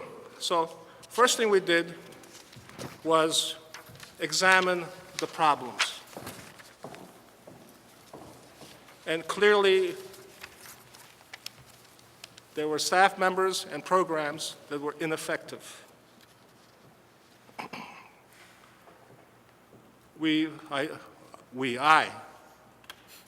By May, I hired a business manager. Up until then, it was me with people who were left over. None of them are here, by the way, thankfully. Somebody's got to speak honestly, instead of saying everything is wonderful, and it's the kids, and the single parents, and the second language, and the poverty. My view with staff and programs is if you don't feel you can make a difference, why do I need you? You're here to make a difference. I'm not even going to talk about myself. I'm an old man. I stuck around to make a difference because I see great potential here. 10 years of failure. And then what I heard was a lot of good people left. If they were good, why am I here? I heard that a lot. The perception of the community was the schools were unresponsive to the needs of the community. We eliminated ineffective programs. We improved morale. In fact, when I dismissed one person, the union rep after the person left says, "Thank God somebody's doing something." He's a union rep telling me this. The unemployment rate is high because we had ineffective people. Worse than that is the state unemployment law, and the state office is I'll be diplomatic. It's a joke. I've been there challenging dismissals for cause, and they give them unemployment anyway. We have one individual who we dismissed before my time, left, got another job, got dismissed from there because he was the last person here. Southbridge picks up his unemployment. The law is the problem in this respect. I've gone down over there more times than I care challenging it.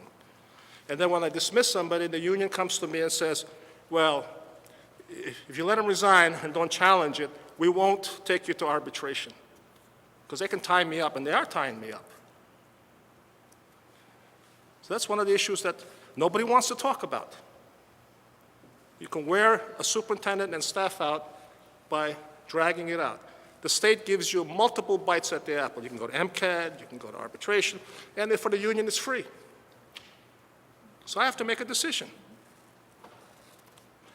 Again, I'm going to lay it out on the table the way it is, because I'm fed up with tinkering and glossing stuff over.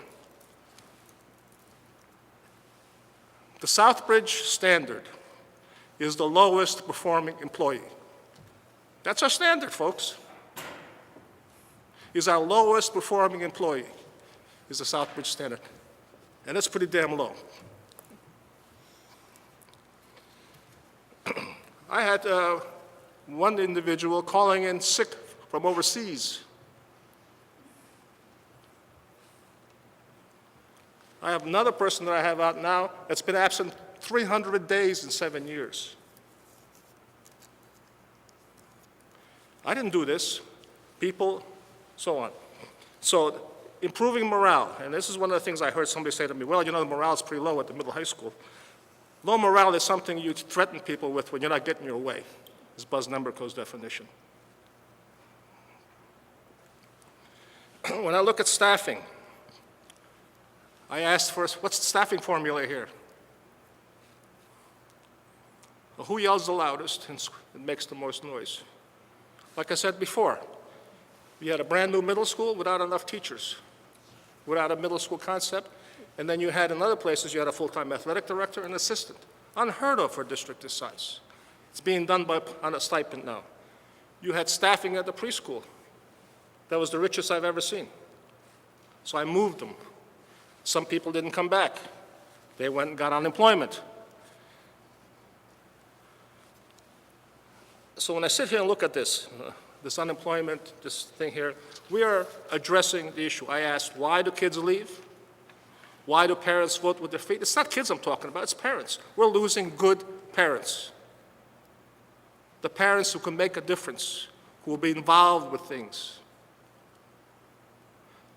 When I ran some programs down south, people said, well, how do you choose kids for your programs? I said, I don't choose kids, I choose the parents.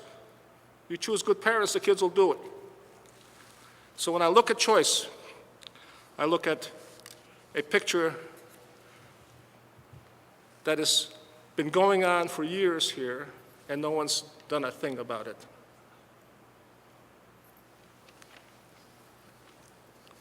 So why do kids leave? Why do parents choose the choice out? Well, the perception of safety. The number one, in every single year that it was ever done by the Phi Delta Kappan, they asked what the parents' most important thing when they choose a school for their child, and they always say safety. It's not an academic program. They want to feel that their child, their most important, precious possession, is at a safe place. Then they look at academic programs, and then they look at extracurricular athletics and so on like that, in a descending order. So we looked at the middle high school. When I came here last year, it was chaotic, out of control, and people were standing around. None of the assistant principals are there now. They changed the complete leadership. I can't beg people to. Now what do we have? We'll read Senator Moore's letter. The school is under control. Behavior is improved, and I have data to show you. The suspension rates have gone down because people are dealing with kids rather than just kicking them out. Kick them out to where? The street. They're out in the street for 2 weeks, they come back further behind. And I have a program to address the behavioral program as part of this budget, the $250,000 program, to look at a disruptive program. Academic programs, the guidance said that. I met with the president of Queen Sigamoid and the dean. We're going to offer some advanced courses. We're going to expand the AP program. We're going to the Common Core and the Common Core Math Core, we just put it in this year. I couldn't believe when I asked the question. Pat says to me, no, they don't have it. How can you not follow the law? I know I'm going to be number one on the hit list in the various blogs tomorrow for speaking the truth. So then I look at sports, music, extracurricular.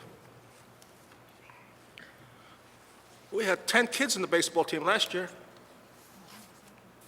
We have 60 now. Kids leave the district because it's embarrassing to watch some of the teams play this year. We just changed the athletic director again. I was watching the girls' basketball team because it's over there, so I was supervising the program. And it's coaching. I was a head coach in high school and college, very successful, by the way, and I built programs. If the kids feel they're learning something, they're gaining something, they'll play for you. If they feel they're just standing out there to get a paycheck. So we have Mr. Wallace, who's now the athletic director, as the assistant principal, and that's what a position should be. Supervising it to make sure it's safe, getting the best qualified people, not my cousin or my brother, interviewing the people, doing an evaluation at the end of the season, sending it to me. I never got one. I asked. And what I got was partial. How can we be paying people using taxpayers' dollars for programs and not evaluating it? That's a legitimate question. Hasn't been done. I'm the bad guy for demanding it. We're offering more music programs next year. The extracurricular, we just went through the list of that. Half of those programs haven't been done because no one's held them accountable for it. We're putting that in place. So the kids that stay and look forward to it will have a safe school. It's 6th grade when they leave. They're fine with that. We have 2 good elementary programs, and now we have a much better preschool program. That was a bit of an interesting story, too. Now it's addressed. And then the 6th grade part of the budget is, say, let's look at technology. Where is the technology budget here? Didn't exist. You don't have a technology director. You got rid of him. So it's, again, do whatever you think is right. Thankfully, we have good people. Mike Montigny, one of them, one of the best we have, who's worked hard, and other people over here that are keeping things going over here. But no program. So I asked, where is the technology plan, which you have to have in order to apply for a grant? Right, Julie? None. So we've done one now. We're in the process of completing it. So for next year, I propose in the budget, how do we keep kids here and excited about coming to Southbridge Middle High School? Well, I propose a tablet program for 6th grade where they're going to start learning how to use technology, train the teachers with it over the summer, and each kid in 6th grade will get a tablet and do the work. And then we'll grow that as we go through the system. Use technology. Aaron will talk a little bit about that a little bit more. So when I ask the question, why do people leave? Safety, academic programs, so they don't feel they're getting what they needed, extracurricular, sports, music, athletics. We had a great music program here. There's banners all over the walls over at the old gym. What happened in the last 10 years? Somebody was asleep at the wheel. You had a financial crisis, I understand, $4 or $5 million. How do you not account for $4 or $5 million at a $20-some million budget? How does the superintendent not know? The school committee not care? Everybody says, well, when the budget, we lost all these teachers, people left. So what did you do about it?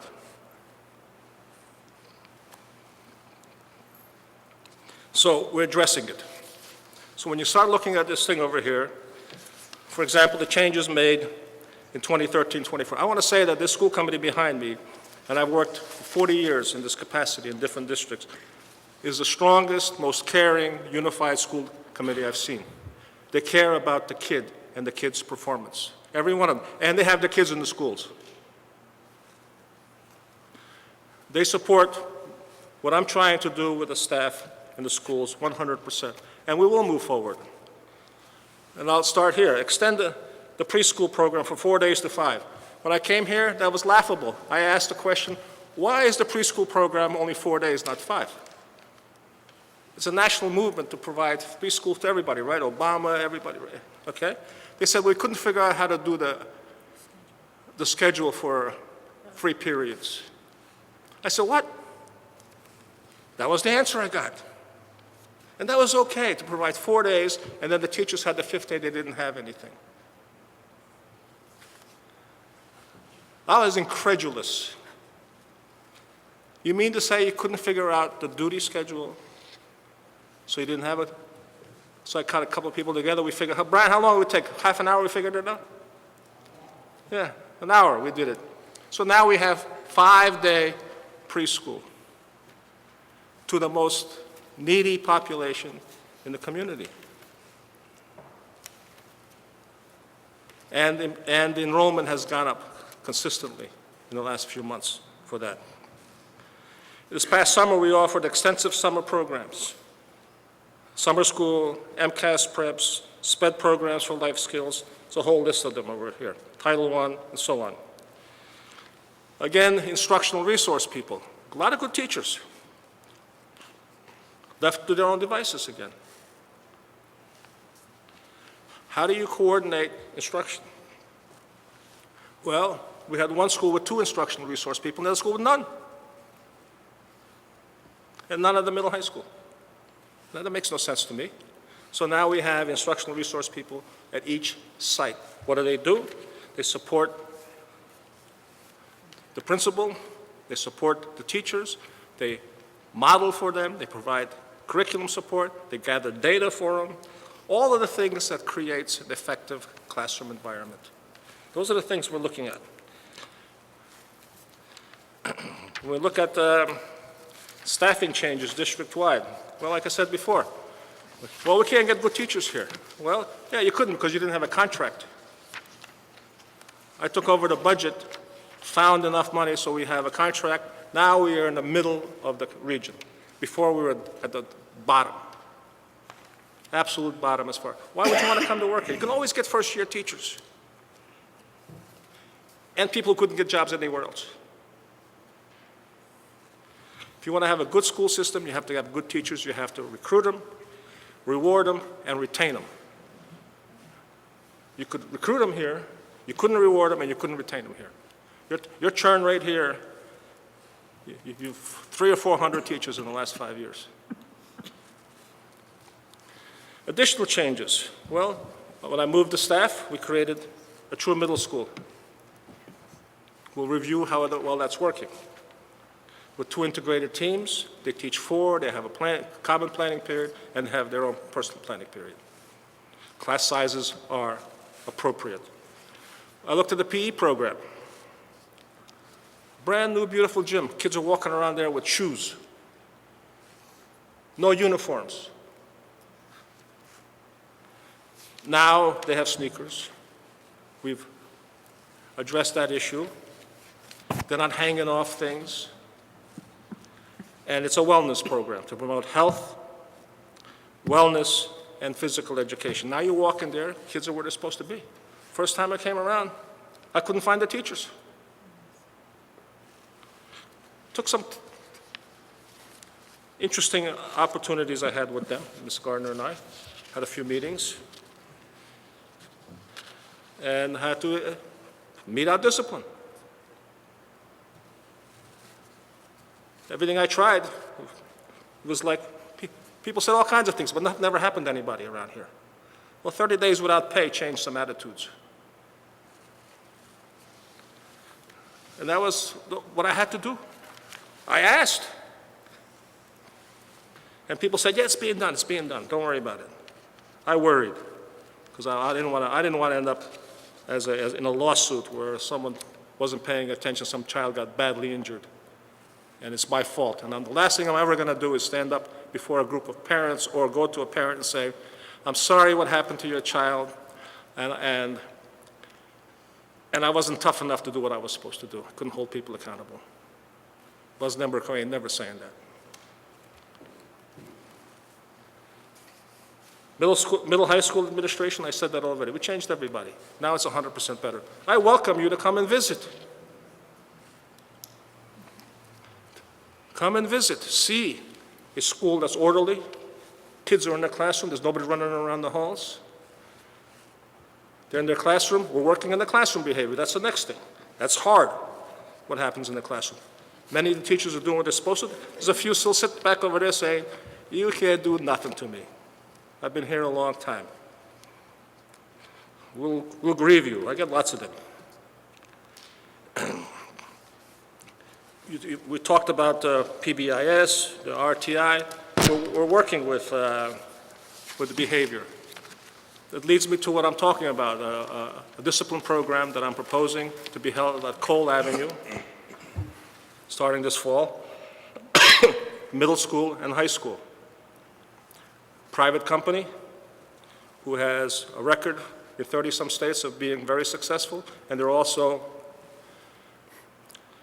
an approved vendor in the state of Massachusetts.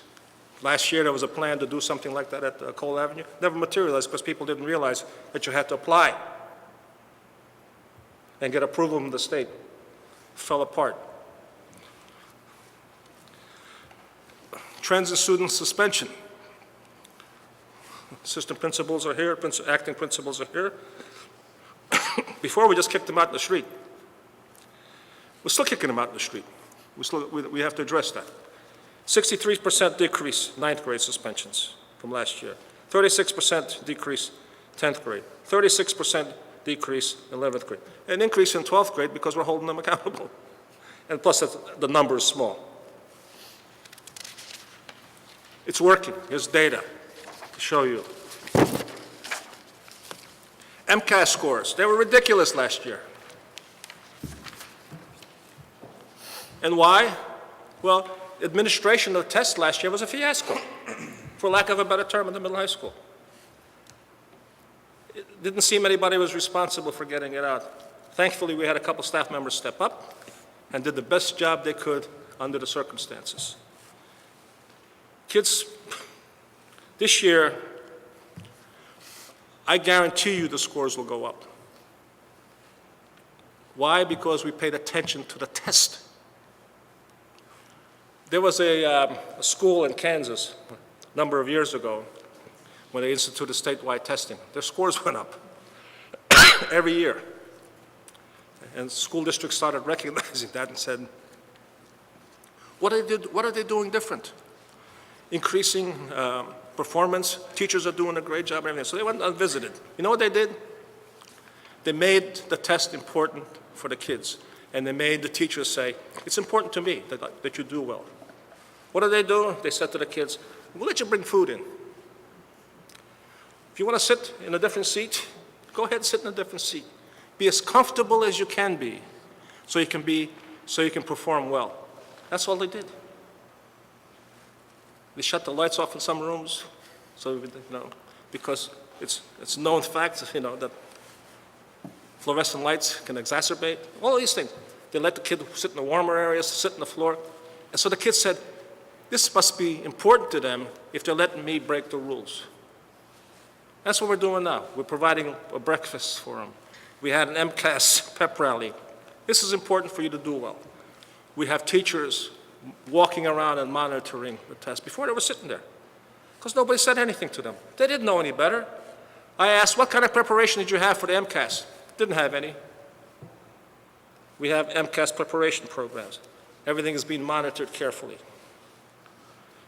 SPED students with disabilities. I asked, how many alt testing programs do we have last year, Ms. Culligan? Last year, we never had any. Didn't have any. You can get 100% if a SPED teachers go in there and work with the kid. That raises your score. They didn't do it. You know why? It's hard work. and nobody held them accountable for it. Can you imagine that? The state gives you an opportunity for a kid to be successful with special needs, and so I asked, as you heard, guidance ahead of us, accommodations, disabilities, we had issues with that last year. People were violating the rules. Here's the one. Our biggest gap is between SPED and regular ed and ELL. Well, we had a full-time ELL director for the last few years. That's all we had.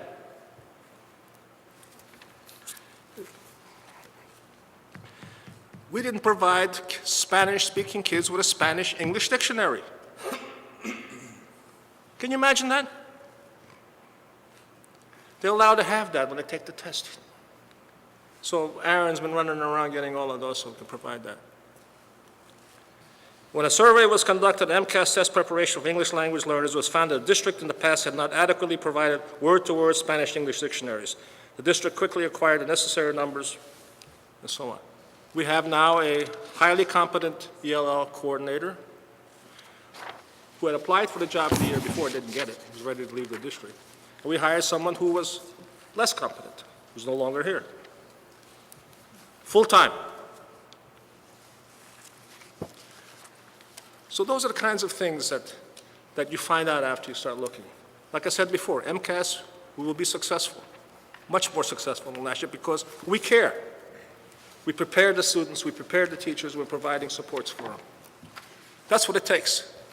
We'll improve the teaching during the course of the year. The last thing I want to hear is a kid come to me and say, Mr. Nemberko, we never covered that. It's the last thing I want to hear. I hope I don't hear that from a kid coming to me. We didn't cover it in class. They asked me questions I didn't have.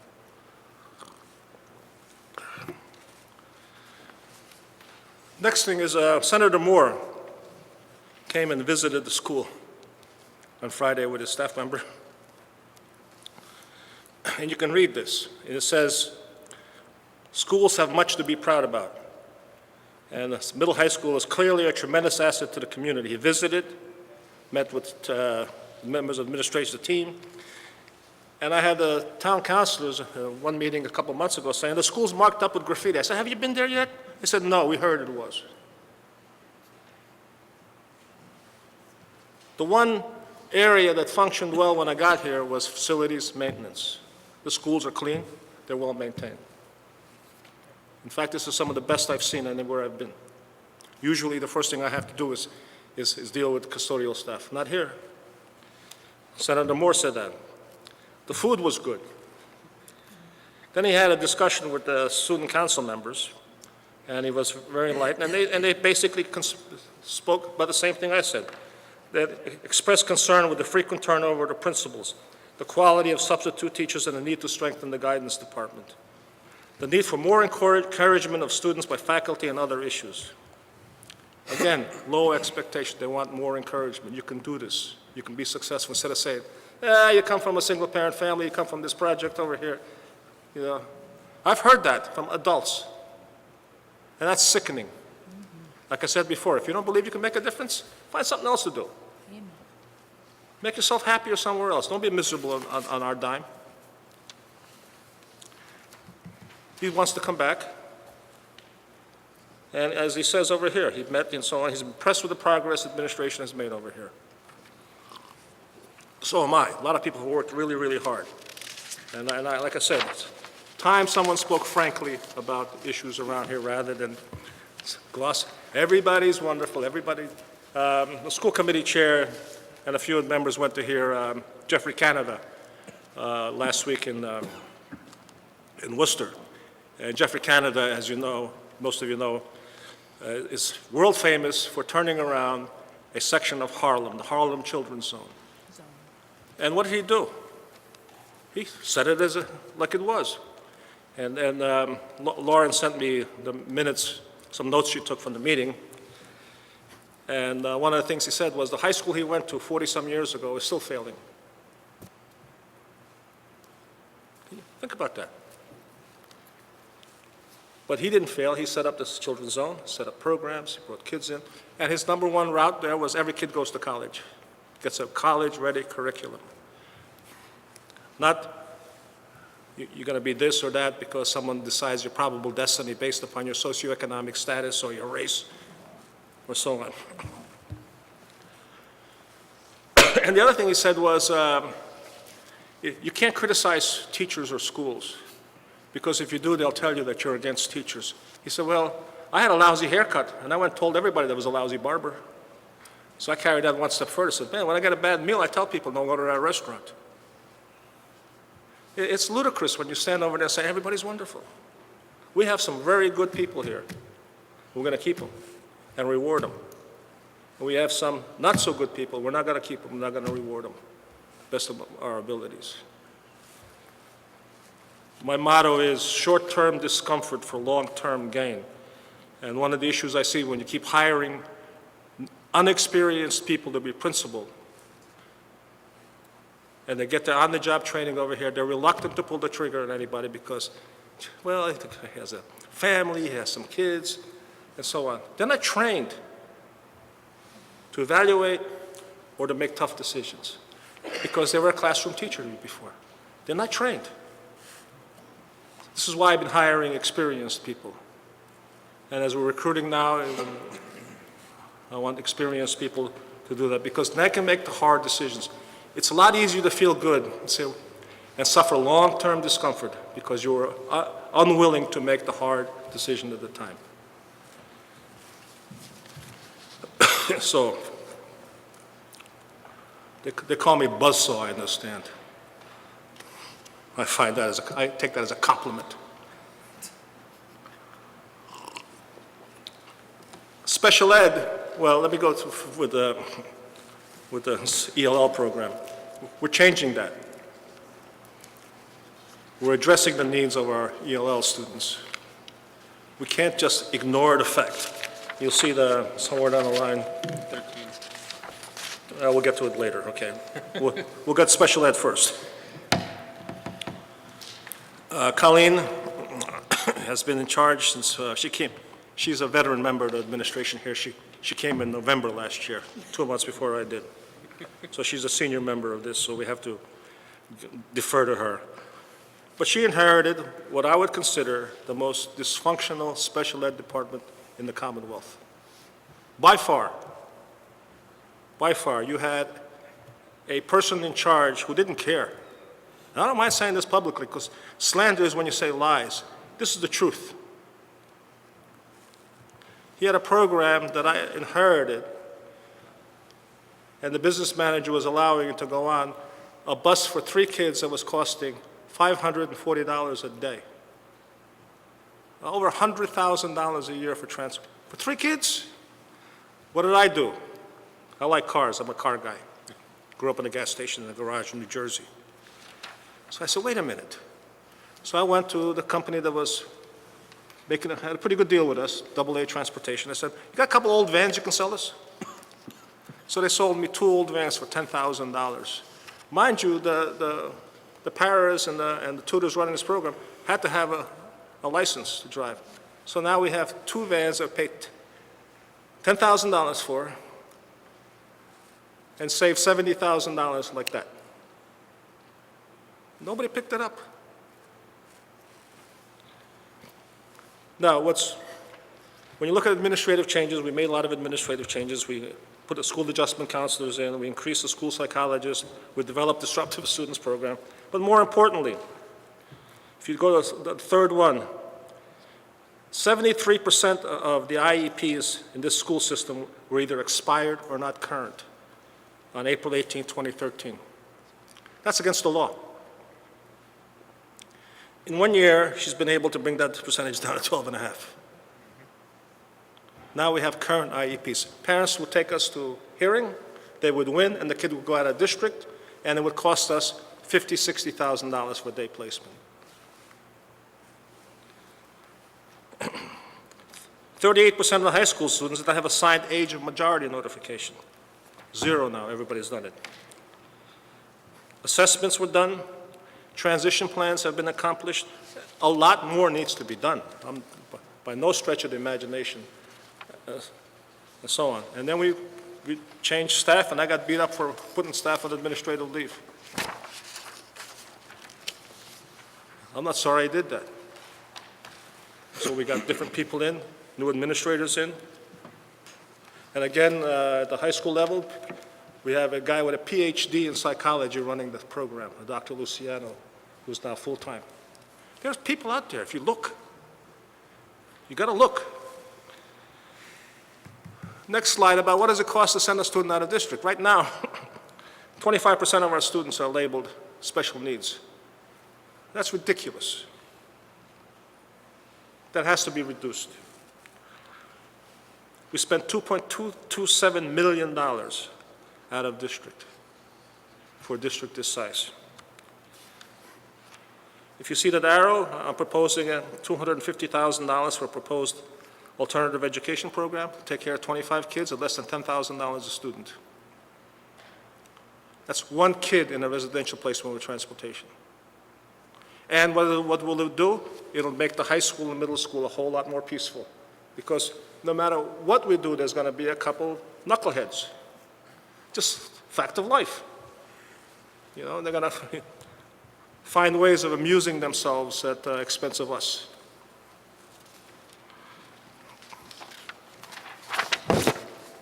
Special education transportation, this is my favorite subject. We spend more for 25% of our students now than we do for the other 75. And mind you, we bus everybody to middle high school. Before they used to walk. I talked about the 2 vans we purchased. We just purchased another van. The cost of rentals, $113,000, $540 a day. Well, $70,000 was wasted because from July 1 when that program was started, and so on. So what are we proposing to do? Well, we can certainly review our transportation costs very, very carefully because I see every dollar we spend in transportation is one less dollar that goes in the classroom. It ain't hard to figure out. You don't get a return for transportation, but you get a return for dollars you spend buying computers, programs, teachers, and so on. We just purchased a used van, 2012 by the way, for $12,000. We're going to put that van on the route that's currently costing us $98,000 to go to Fitchburg. For one kid, a driver, and an aide because of needs. Well, we understand that. But there's no reason for us to contract that out. We can do it ourselves for $60,000 or $70,000 and save. And you add up those 20s and 30s, you know, as they say, that's real money. You can see that. Potential savings for next year, $56,612. So I put that into the capital budget for the town to review. ELL. Now I'm going to say something that's kind of probably not, well, no, I won't say it right now. I'll say it in a minute because our percentage of second language students is increasing. And it'll continue to increase. One of the reasons it's going to continue to increase is there's huge financial and fiscal problems in Puerto Rico. Puerto Rico's bond rating is junk bond status now. There are no jobs, things are getting very difficult, and people are looking to get out. There's already increased the number of students. Brian, how many students did you have in the last increase? Dana, you had how many? About 15? Yeah, that came in after Christmas, and that'll continue. So now we have to address that. Can't hope that it goes away, or we'll only accept English-speaking students from Puerto Rico. So it's stayed pretty consistent, though. Percent Hispanic in the district has been between 35 and 40, but the number that don't speak the language has increased. So we have over 13% of our students that need intensive instruction. We're in the process of reviewing all of the ELL program. We're in the process of making the necessary changes to that. We're looking at where are the greatest needs, and then putting the people at the greatest needs area, rather than giving 2 to every school, regardless of need. Older kids that come have greater needs. We need to hire ESL teachers, not tutors or paras. So, I wasn't going to talk as much as I did. I didn't even cough. So the next slide says, how do we bring kids back? Well, that's the goal. Right now, I don't want any more kids to leave. How do we keep what we got? Well, one of them is, like I said before, behavior. Parents say, well, there's some crazy kids in the town. There are in every school district. And guess what? The state did a wonderful new law. You can't expel kids after July 1. We're going to be ahead of the curve on this one. We'll have our own program. It costs $250,000 at Cole Avenue. Originally, that was the plan for Cole Avenue, to have an alternative program. They just didn't do it right. I can do this in 2 months. Music programs and changes. We have some really good music teachers at the high school, middle school, working really hard. We're adding a little, we already put the elementary music person, gave him more periods. We're looking at enhancing the instructional program in instrumental music. And then we want to create a show choir and a choir. As Pat, who comes from down south, said, hey, Southbridge Public Schools ought to have the choir singing at every opening of any Chevy dealer or Lexus dealer or a storefront, right? We can do that. Kids will stay. Kids will stay because you have a good drama program, good music program, a good choral program, right? That's what they're looking for. Right now, we're chasing them out. The athletic program. Well, we had 60 kids sign up for programs last year. Over 180 already. Why would you want to play on a losing team and get beat 7, 8, 10, 12, nothing on a regular basis? You transfer out. Well, we're going to change that. So now we have girls and boys, we have baseball and softball, middle school, JV, and varsity, fully staffed. Tennis for both boys and girls, because we went out, interviewed people, hired coaches who wanted to be here and work hard and so on. And we expect the same thing to happen in the fall. I'm a soccer guy. I was embarrassed at a soccer program here. They hadn't won a game for how many years? A ball's got to hit a rock and go in the goal by accident. And then speaking of soccer, when I say we address the issue of organization in this system, financially we have procedures and processes in place now. We haven't frozen the budget yet, well, nor will we. In the past, you froze the budget in November or October. So what would happen? The MO would be that in September, as soon as you got your budget, you bought everything you needed, or whether you need it, whether you can use it or not. I found how many cases of paper in the district? We did an inventory of paper, thousands of reams of paper. So we're using them up. They said we didn't have soccer balls. Well, we went down to Cole Avenue in the area, found a whole case of brand new soccer balls. The soccer team only had 3. You had a full-time athletic director and assistant. Couldn't they count the balls? I mean, yes, I am. I'm dead serious. No inventory here. I looked in I met Nathan, who was doing a great job. He had a roll of those little, what do you call those? The little... Barcodes. A whole roll of barcodes, right? He said, aren't you going to put them on all of the new computers and everything else? Says, yeah, we are, but we don't have a barcode reader. This is Laurel and Hardy.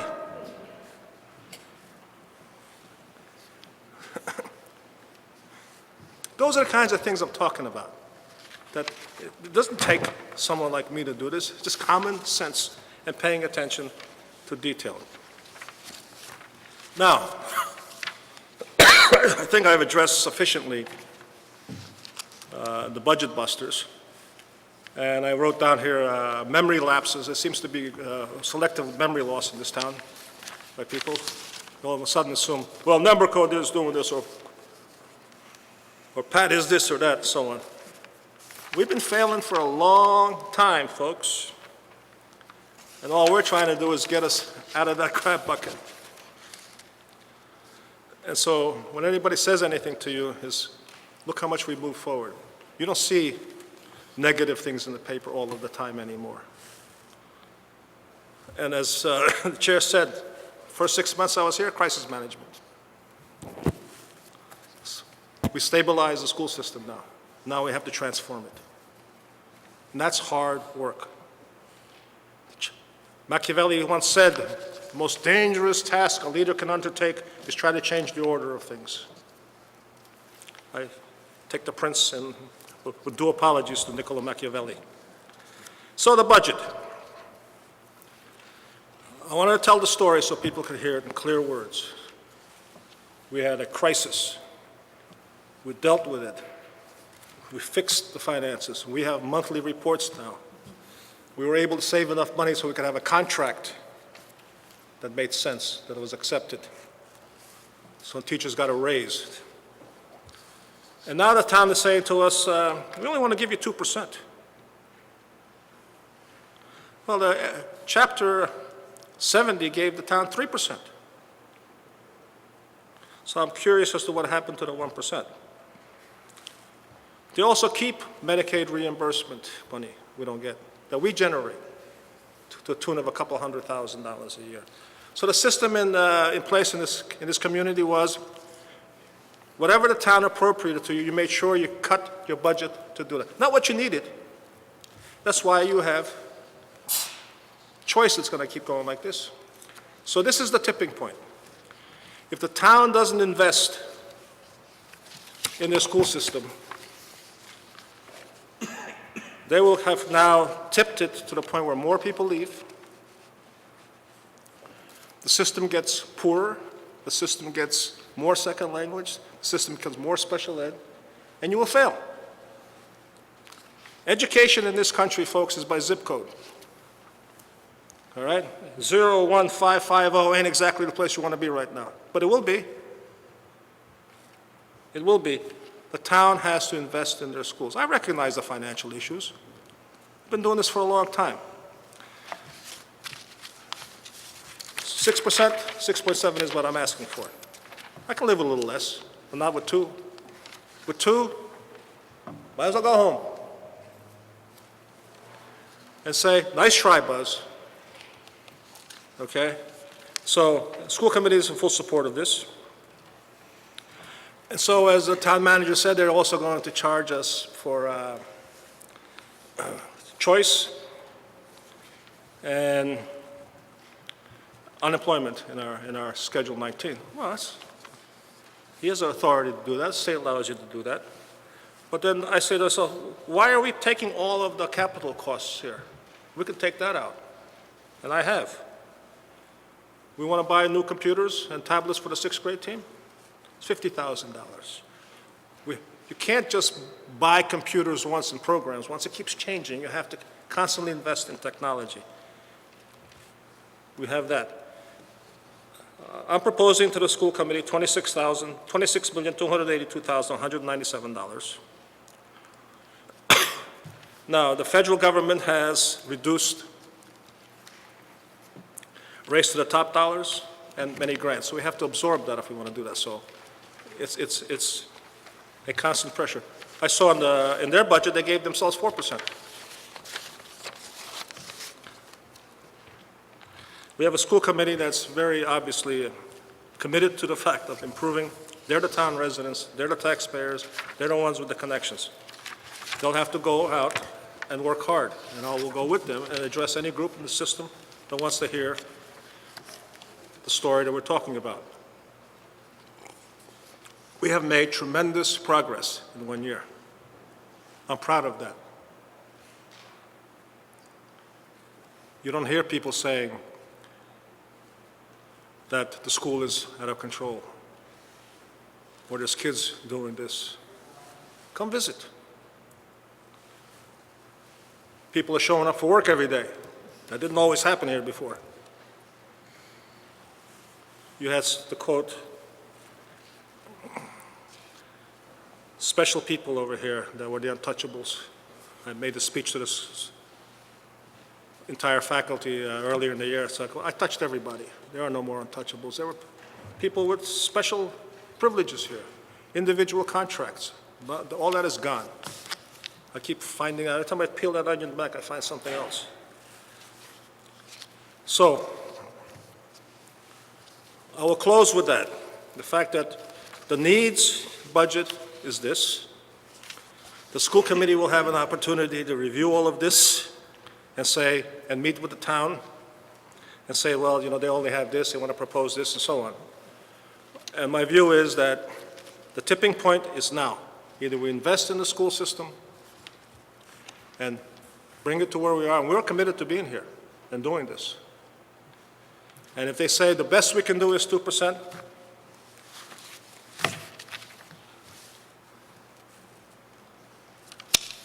I don't make promises that I can't keep. But if all they can do is, you know, say, well, we don't want to raise taxes, we don't want to do this, and so on. I was really disappointed when I had text messages from the school committee chair who was over here saying that they want to charge us for all of this stuff. Then we'll charge them back for what we've been absorbing. We've been taking the full brunt for capital for years here. That's a separate item for the town to pay for.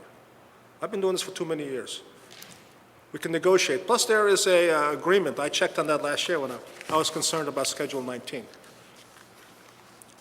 And I said, you know, how do you determine your rates for Schedule 19? The state allows you to either charge per pupil or actual costs. Okay? And we've had good working relations. I'm not criticizing the town, but they got to think ahead a little bit. You have an interim town manager who sees June, doesn't see. Not a criticism, a reality. The town council has to see Southbridge 5 years from now, 10 years from now. What do you want the town of Southbridge to look like in 5 years? Tax base, people move into a town that has a good school system and escape a town that has a lousy one. And right now we have going that way. We've got to turn it around. And so what I'm saying is that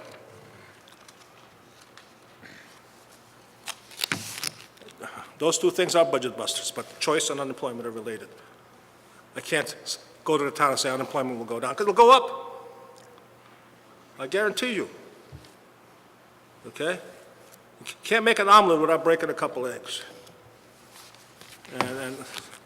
And certainly that's one of the goals here. So, Karen, do you have anything to add in the financial part of it? The only thing that I wanted to add was I was looking into the Chapter 70 trends today on the Department of Ed website, and the average for FY13 was 19% over net school spending, and in FY13 we were 2% over. And in FY14, the average is 20.9% over, and we were 3.5%. And I also noticed that in the past years that they were as high as 14.3, 10.5, 8.9, and this percentage has been decreasing through the years. So that's a needs-based budget.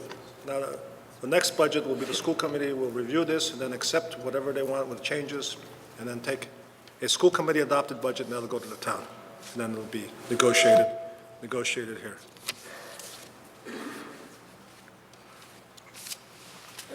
School committee, any questions, comments?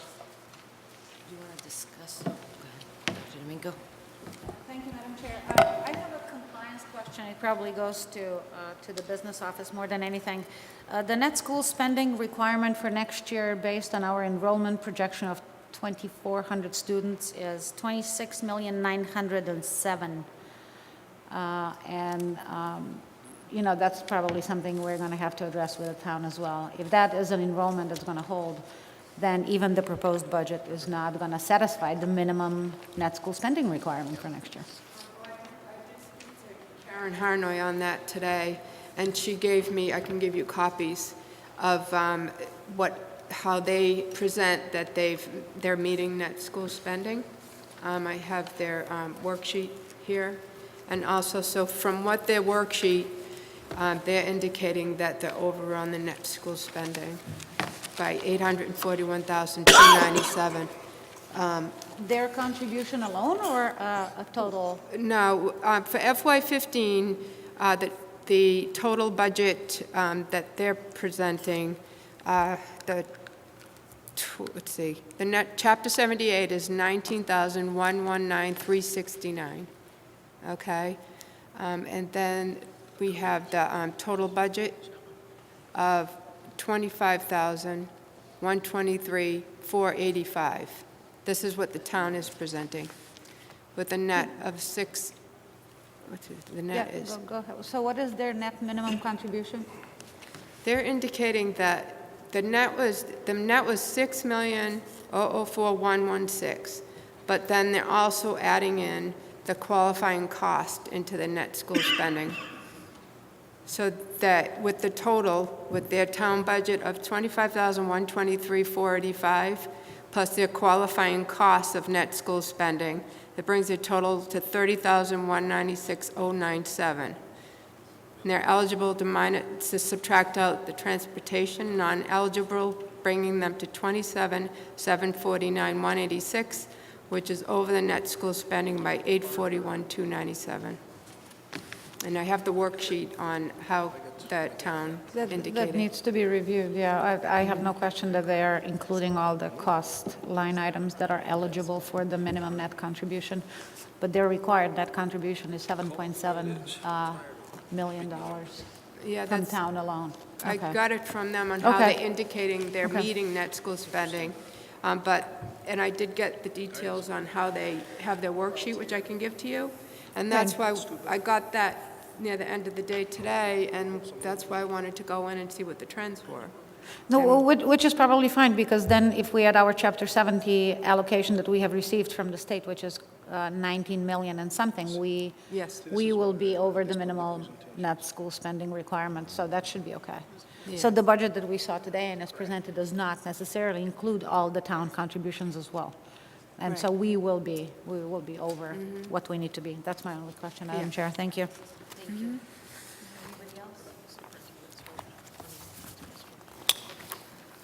We're set there, Mr. Nemrico.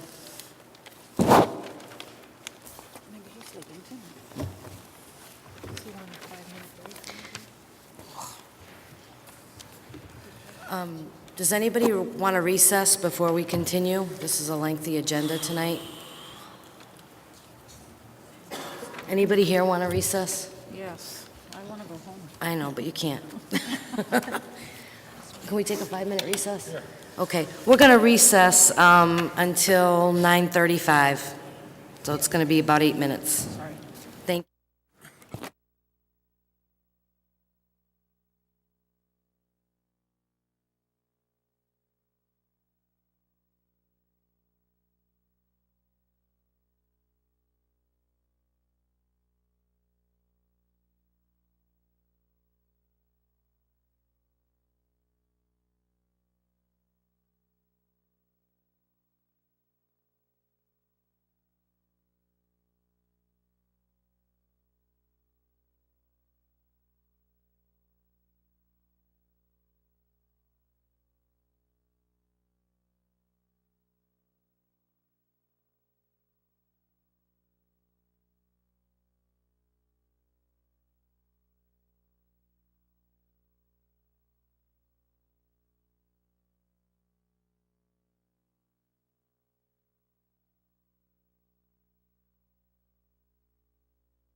Yes. Thank you. We're going to resume the school committee meeting of March 25th, 2014. We are on agenda item 11B. We're still under report of the superintendent. The superintendent is going to report on the principal search process. Thank you. I have Peter Paul Mounds in my mouth, so it'll take a couple seconds for the coconut to to drift its way down. I sent to the school committee a recommendation for a process to be started ASAP. We've advertised the position, and the school committee now is accepting applications for community members to be on that.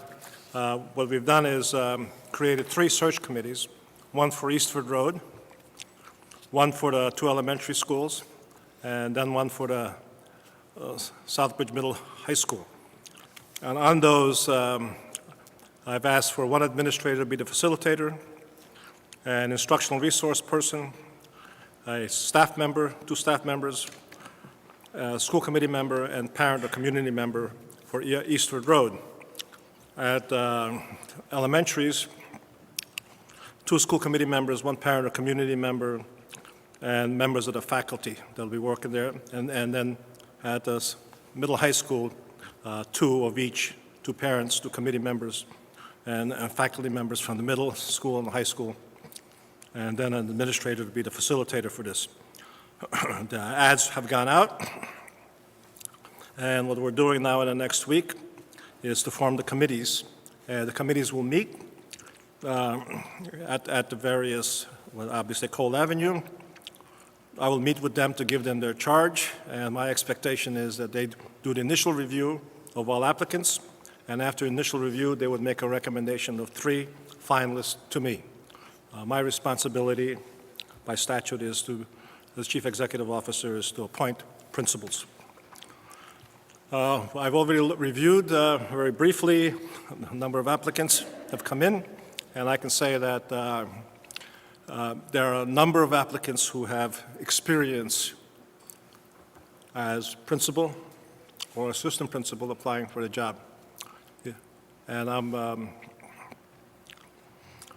very enthusiastic about the quality we're getting. Many of them have seen that Southbridge is moving. We're moving in the right direction, and I've advertised for innovative people that want to be involved in a district that's going to improve, and if we do a good job, they'll become famous. Simple as that, okay? And so with that, the school committee, any person wishing to serve, to send a letter to my office, and then I will have the school committee select the community members and parents. That makes the best thing. And then obviously, I'm going to be accused of stacking it no matter what happens, so I might as well. Might as well. I got to live with them for a while and so on. So that's that. Once we get the finalists, obviously I'll interview them, and then I'll put together a leadership team, and then, if necessary, do a site visit to where they are, and observe and meet with people that have worked with them for a number of years. So that's where we are with that. Thank you. The proposed school calendar that the school committee has, it's gone to the union. The only changes that we made upon request was unforeseen was parent-teacher conferences this year. Because of snow day, we had to reschedule. We didn't have a snow day schedule on that. Let me just say something about, since I'm on a roll, about parent-teacher conferences. When I got here, when I went and they were surprised to see me at the parent conferences, very few parents showed up. And they said, well, you know, parents don't care. That's not true. If you schedule a parent conference in a blue-collar community where people work in factories and so on, from 12 to 3, you're not going to get many people. They can't say, excuse me, I need to punch out to go see my kid. So we rescheduled them from 4 to 7. Better opportunity to do that. I would really like to create a rolling system where schools would have an opportunity to to meet with the parents. At times it's convenient to both the faculty member and that. I did that many years ago in a district where I said, I want 100%. There's a 4-day weekend. We scheduled a parent conference Thursday and Friday, Wednesday, Thursday, and Friday. And I said, if you meet all your parents, I don't care what you do on Friday and Monday. And they said, are you serious? I said, darn right I am. What I want is, and the one thing I will not accept is a parent calling me and saying, I couldn't meet with the teacher. If you want seriously to meet the parents, you got to make an effort. Create schedules and opportunities that work for them, not for you. If you kept your schedule from 12 to 3 on a weekday and did the greatest publicity job in the world, you'd be lucky if you get 25%. Fact of life. Don't need to be a rocket scientist to figure it out. But if you create different times, it's again all negotiable. And that's one of the things I've been saying to the union. Time is flexible. Why does the high school, why does everybody have to show up and leave at the same time? It's what they know. It's what they were used to. They went to school, spent so many hours, and went home. If you have a beautiful building that's used at maybe 65% capacity, change the calendar. Change the length of the day. Juniors and seniors, why do they have to show up with everybody else? They want to take advanced courses? This is where I find, and I'll stop right after this because is that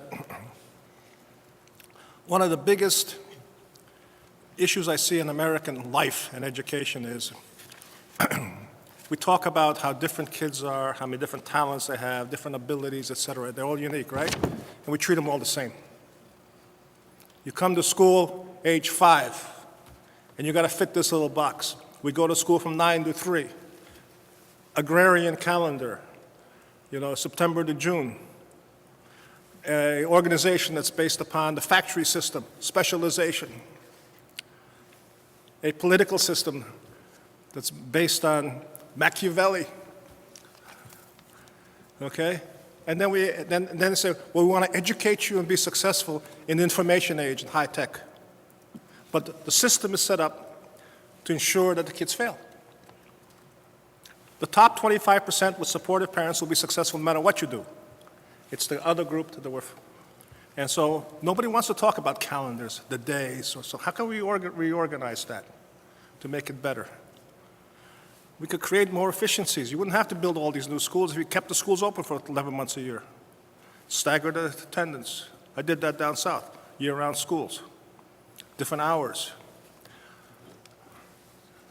We can't have an advanced placement class because we don't have lab space. Well, start the class at 4 or start it at 7:30.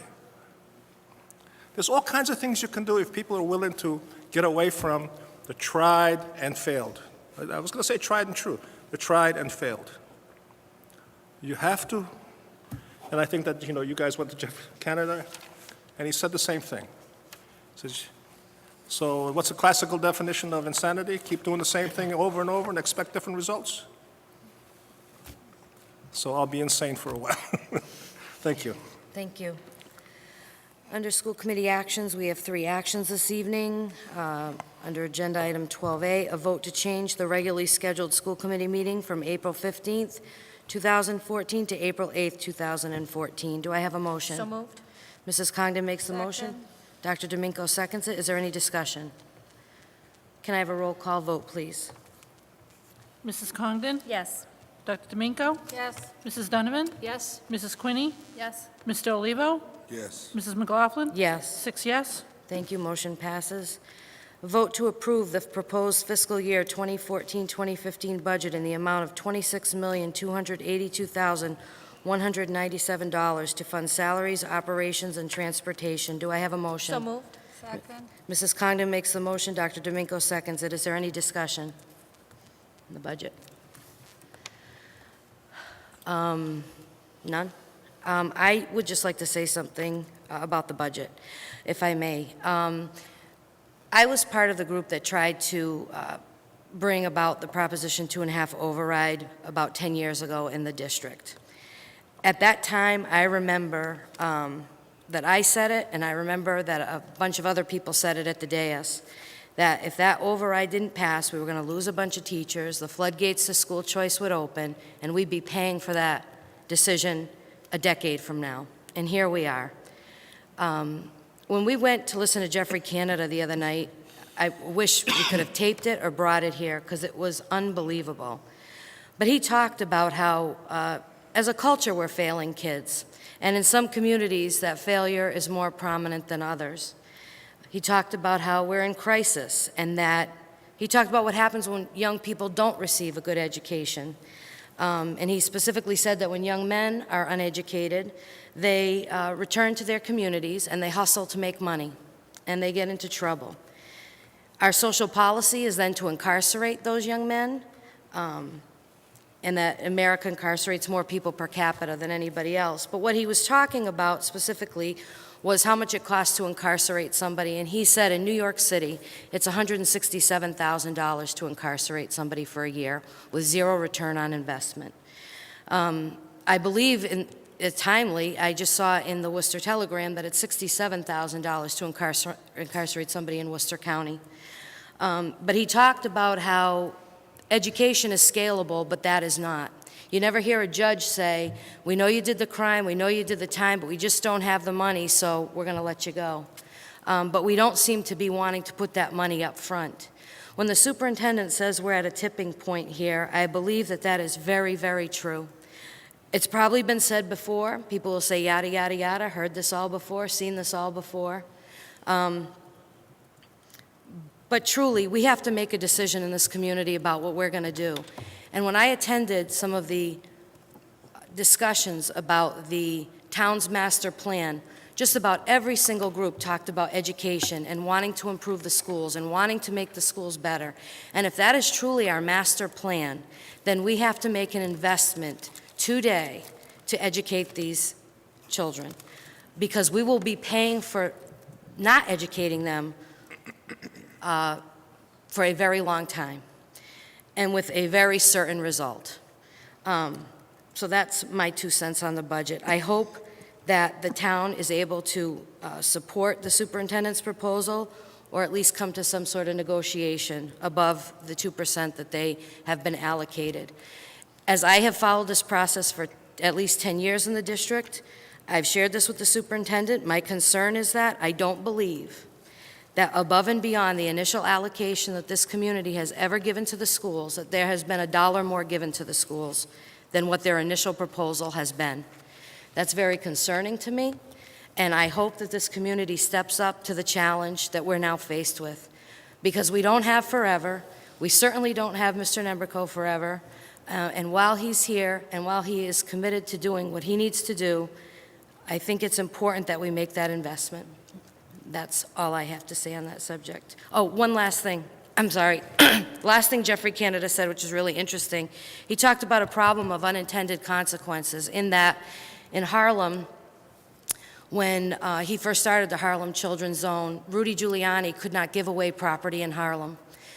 And that now, a problem of an unintended consequence is that now people can't buy into Harlem. It's the hottest neighborhood in New York. And that is a direct result of the success of the schools there. The Boston Globe, a few months ago, published a report about the hottest real estate markets in Massachusetts. Guess where they were? It was really surprising to me. Brockton, where Buzz turned around their schools, and Lawrence, where they're undergoing a turnaround, and significant investments have been made. So let's get together, let's do this. We can do this. It's not impossible. Thank you. Any other discussion? Okay, can I have a roll call vote, please? Dr. Domingo? Yes. Mrs. Donovan? Yes. Mrs. Quinney? Yes. Mr. Olivo? Yes. Mrs. Congdon? Yes. Mrs. McLaughlin? Yes. 6 yes. Motion carries. A vote to approve the middle high school activities and clubs for the 2013-2014 school year. Do I have a motion? So moved. Second. Motion by Mrs. Congdon, seconded by Dr. Domingo. Is there any discussion? Did you want to say anything about this? No, okay. We're good? Yeah. Okay. Roll call vote, please. Mrs. Donovan? Yes. Mrs. Quinney? Yes. Mr. Olivo? Yes. Mrs. Congdon? Yes. Dr. Domingo? Yes. Mrs. McLaughlin? Yes. 6 yes.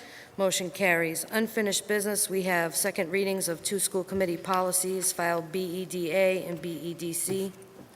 I make a motion to waive the second reading of the policies listed under agenda item 13A and B. Thank you. Dr. D'Amico makes a motion to waive the readings. Do we have a second? Second. Second by Mrs. Quinney. Any discussion? Nope. Can I have a roll call on the motion to waive the readings? Mrs. Quinney? Yes. Mr. Olivo? Yes. Mrs. Congdon? Yes. Dr. D'Amico? Yes. Mrs. Donovan? Yes. Mrs. McLaughlin? Yes. 6 yes. Thank you. Under new business, so now the next regular school committee meeting will be held on April 8th, 2014 in council chambers. I'm going to open it up to member forum in just 1 second, but very quickly, somebody who's been waiting patiently that I was supposed to acknowledge during chairperson's announcements, but I just told him I'd put him on the agenda for that April 8th meeting. Mr. Bartlett, Mr. Ted Bartlett has worked very hard to secure the United States Air Force Heritage of America concert band to come to the school district and to come to Southbridge Middle High School on Saturday, April 26th. This is an exciting concert, one of only a couple that are being done in New England by the U.S. Air Force Heritage of America concert band, and I just wanted to let people know so they can reserve the date. And as I said, I will invite Mr. Bartlett back to the April 8th meeting to fill us in on details of that concert. Thank you for that, and thank you for being patient this evening. I am all set. Does anybody else have anything to add? Dr. D'Amico. Thank you, Madam Chair.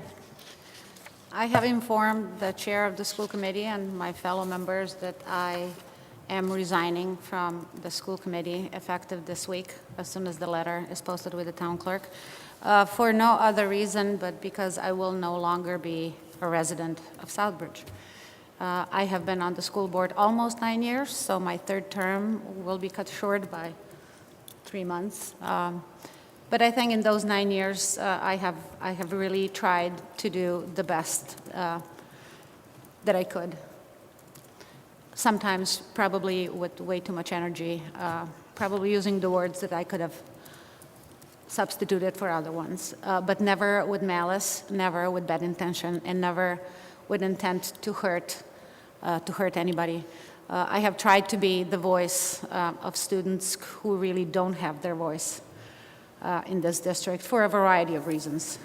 We are a challenging community, socioeconomic, and that there are children that need advocacy. And since I never had to advocate for my 2 daughters who went through the school system, I felt it appropriate that I lend my support and my voice, however loud it used to be, to their needs and making maybe their futures a little better.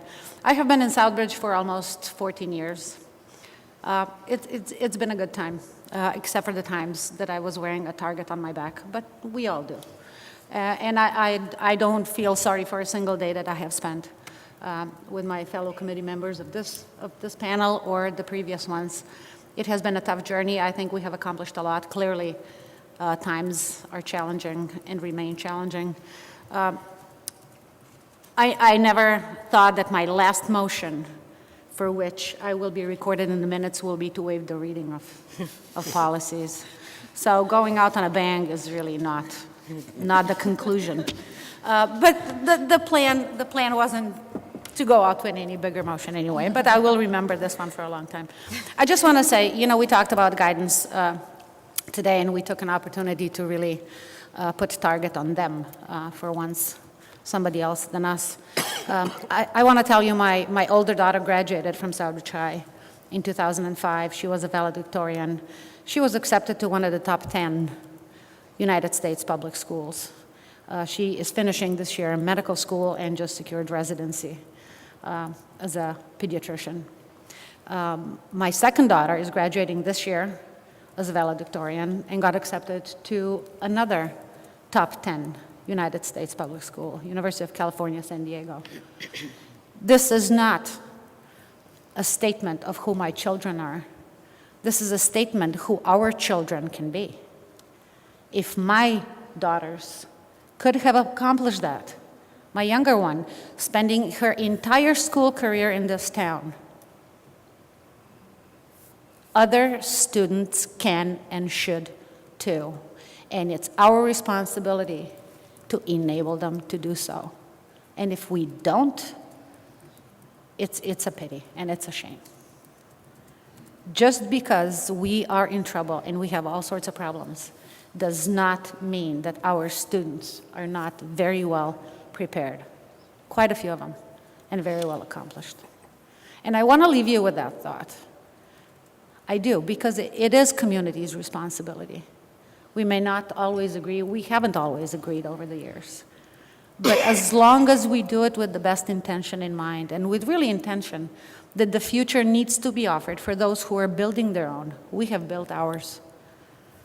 Then we have done our job. I really wish this panel and the future panels after this election, that's going to be adding quite a few new members. As I said in my email, I wish you wisdom, but it has to come with courage to implement it and do what you think is right.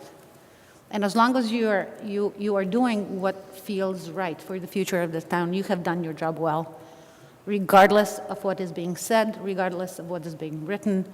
That will never change. It's just human nature. I would like to thank finally the voters of Southbridge who have 3 times, in their very poor judgment, repeatedly elected me onto this board. I hope that in some small way I have contributed to things maybe being better or being better in the future. And I thank you for the confidence, and I wish you the best of luck. I will come visit. Thank you very much.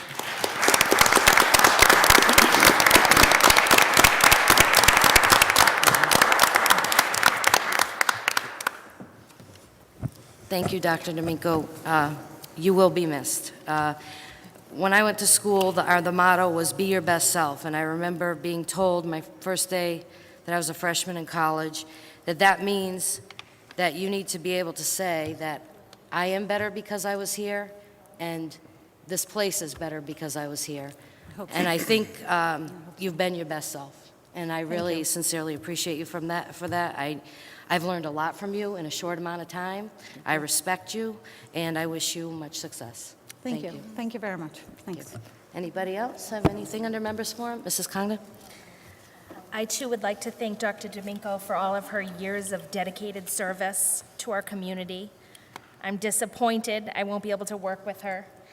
She truly was an asset to the school committee, and her knowledge and dedication to the children of our community will be missed. I want to thank you for all your help in mentoring this year, and I wish you all the best. Thank you. Thank you. Thanks. Thank you. And I lose the only other Slavic person that understands my jokes and so on, because my parents both grew up in old Yugoslavia before we went to Germany after the war, so I'll miss her a great deal. Still owes me a bottle of Slivovitz. I do. Anybody here? Mrs. Donovan? Thank you, Madam Chair. Dr. D'Amico, I do, too, as well, wish you the very best. You have been a mentor to me as well. We've learned a lot. You're definitely the numbers lady, and I think as we progress with our budget, you just have questions, and I think, where does she get this from? But you're very, very intelligent, and there has been no doubt in my mind that everything you've done has always been for the kids and to make this place better. So I respect you for that, and I thank you for that, and I wish you and your girls the very, very best in all that comes ahead of you. 2 other things I wanted to say. It was quite a night, but last Friday I was fortunate enough to meet with Senator Moore. I was part of the people that went on the tour with him. There was a very lovely letter in the news tonight, and Mr. Nemberko presented it this evening. But what I wanted to share with people, and especially with students more than anybody else, is at the beginning of that meeting, Senator Moore met with the student council members from the middle school and high school.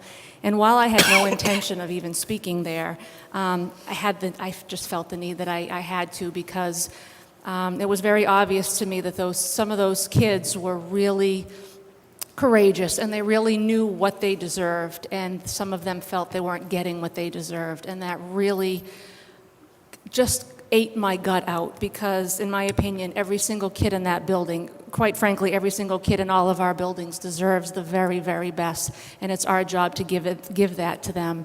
And failure is not an option, and we cannot keep blaming the kids and saying it's the kids that are the problem of this district.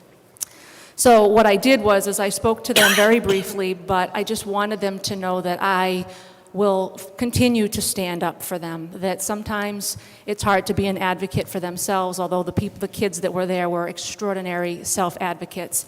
But I didn't want them to lose hope that we're not here just for those student council members.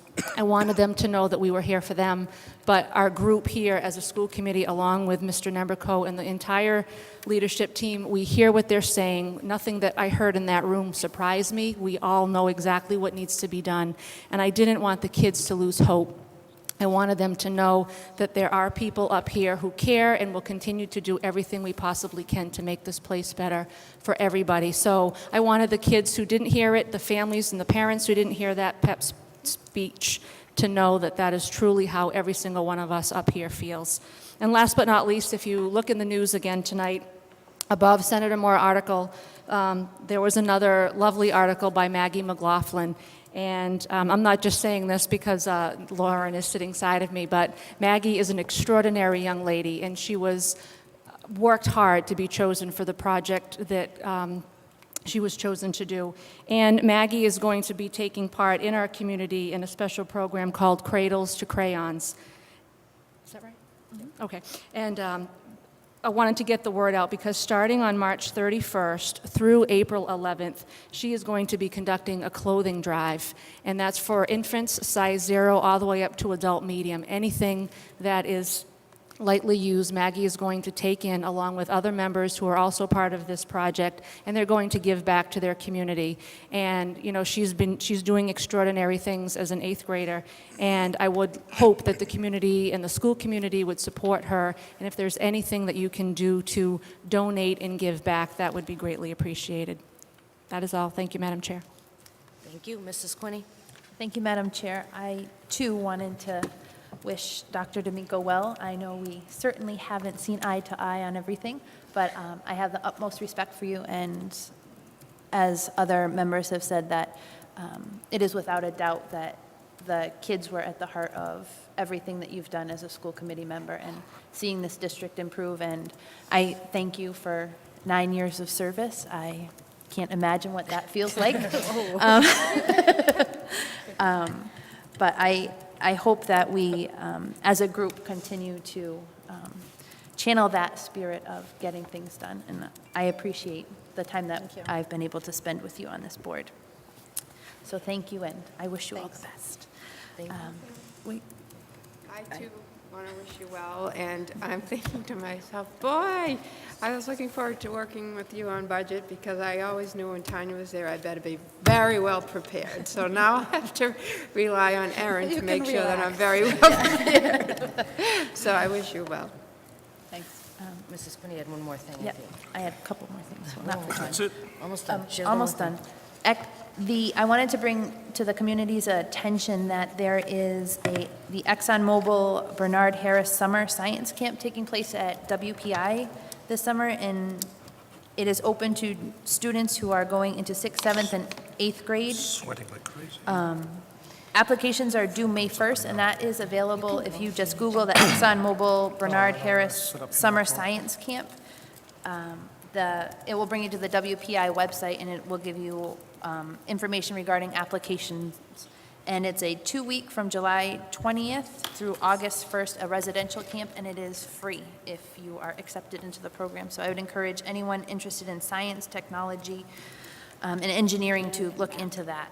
I also wanted to thank the baseball team and softball team for the chili cook-off that took place on Friday. That was a good time was had by all, and many tasty chilies were tasted by myself, I think all of them. Also, I wanted to bring to your attention, the Eastford Road School is having a parent luncheon on the 27th, and West Street Schools is on the 28th. I also just wanted to reiterate some of the sentiment that's been shared with everyone by this group regarding what our focus is as a school committee, and I won't pretend to speak for everyone, but for myself, these children are not the school's children. They are our community's children, And as a community, it is my sincere belief that we have failed our students on many, many levels. We have an opportunity at this time to attempt to repair some of the damage that has been done, and I think after that presentation, I am, as I said, very frustrated with what has gone on, and I want to articulate very clearly that what has been done that hasn't been in the best interest of students is not at all acceptable in any way, shape, or form, and it is indefensible, and I will not sit here and apologize for holding people accountable to the job that has laid before them. These kids are our future and our hope for the future, and right now, we're their hope for today. And if we don't do what we need to do for these kids, it's not going to just impact our schools, it's going to impact our entire communities. If we don't have students that are ready to participate in lucrative careers that can sustain themselves and families, or are ready to go to college and pursue higher education and higher levels of career, we're going to have to pay for those kids for a really long time. And every student sitting in a classroom today deserves better than what we're providing for them. And as I said, it's just not acceptable. And to add insult to injury for me personally, I heard the superintendent, who one would think is the boss of people that work in this district, say that I hope you all stay for my budget presentation, and to sit here as a school committee member and watch every member of that group that presented to us, with the exception of a principal, a woman who is not employed by the district, is employed by Edco, and there was one guidance counselor who stayed for half the presentation. I cannot imagine, as an employee, the amount of gall and disrespect it takes when requested by your boss to stay for something, to stand up and leave in front of this board who talked about accountability and in front of a superintendent. And I will say that it's not acceptable, and on any level, and I am infuriated by the lack of respect that that shows for us, for this community where we're trying to go, and for the students of this district. Thank you. Thank you. And I won't apologize for being hot, because it's about time we all got a little bit hotter. I know, hurry up. Sorry, just one more thing. I did promise the elementary PTA I would make this announcement for them. Their 7th annual Mother-Son event will be held this Friday, March 28th at the West Street School Gym from 5:30 to 7. It's for their mother, grandmother, aunt, or any special adult female in their son, male child's life. It's going to be Curious Creatures, starting at 5:30. Pictures will begin at 5. The cost is $5 for adults, $2 for children, and there will be snack packs available for $3. So mothers, sons, other family members, go to West Street School Gymnasium on Friday, March 28th to enjoy this great event. Thank you. Thank you. I'll entertain a motion to adjourn. So moved. Dr. Second. D'Amico makes the motion to adjourn. How apropos. Mrs. Condon seconds it. All in favor, show of hands. All right. Thank you very much. Have a good evening.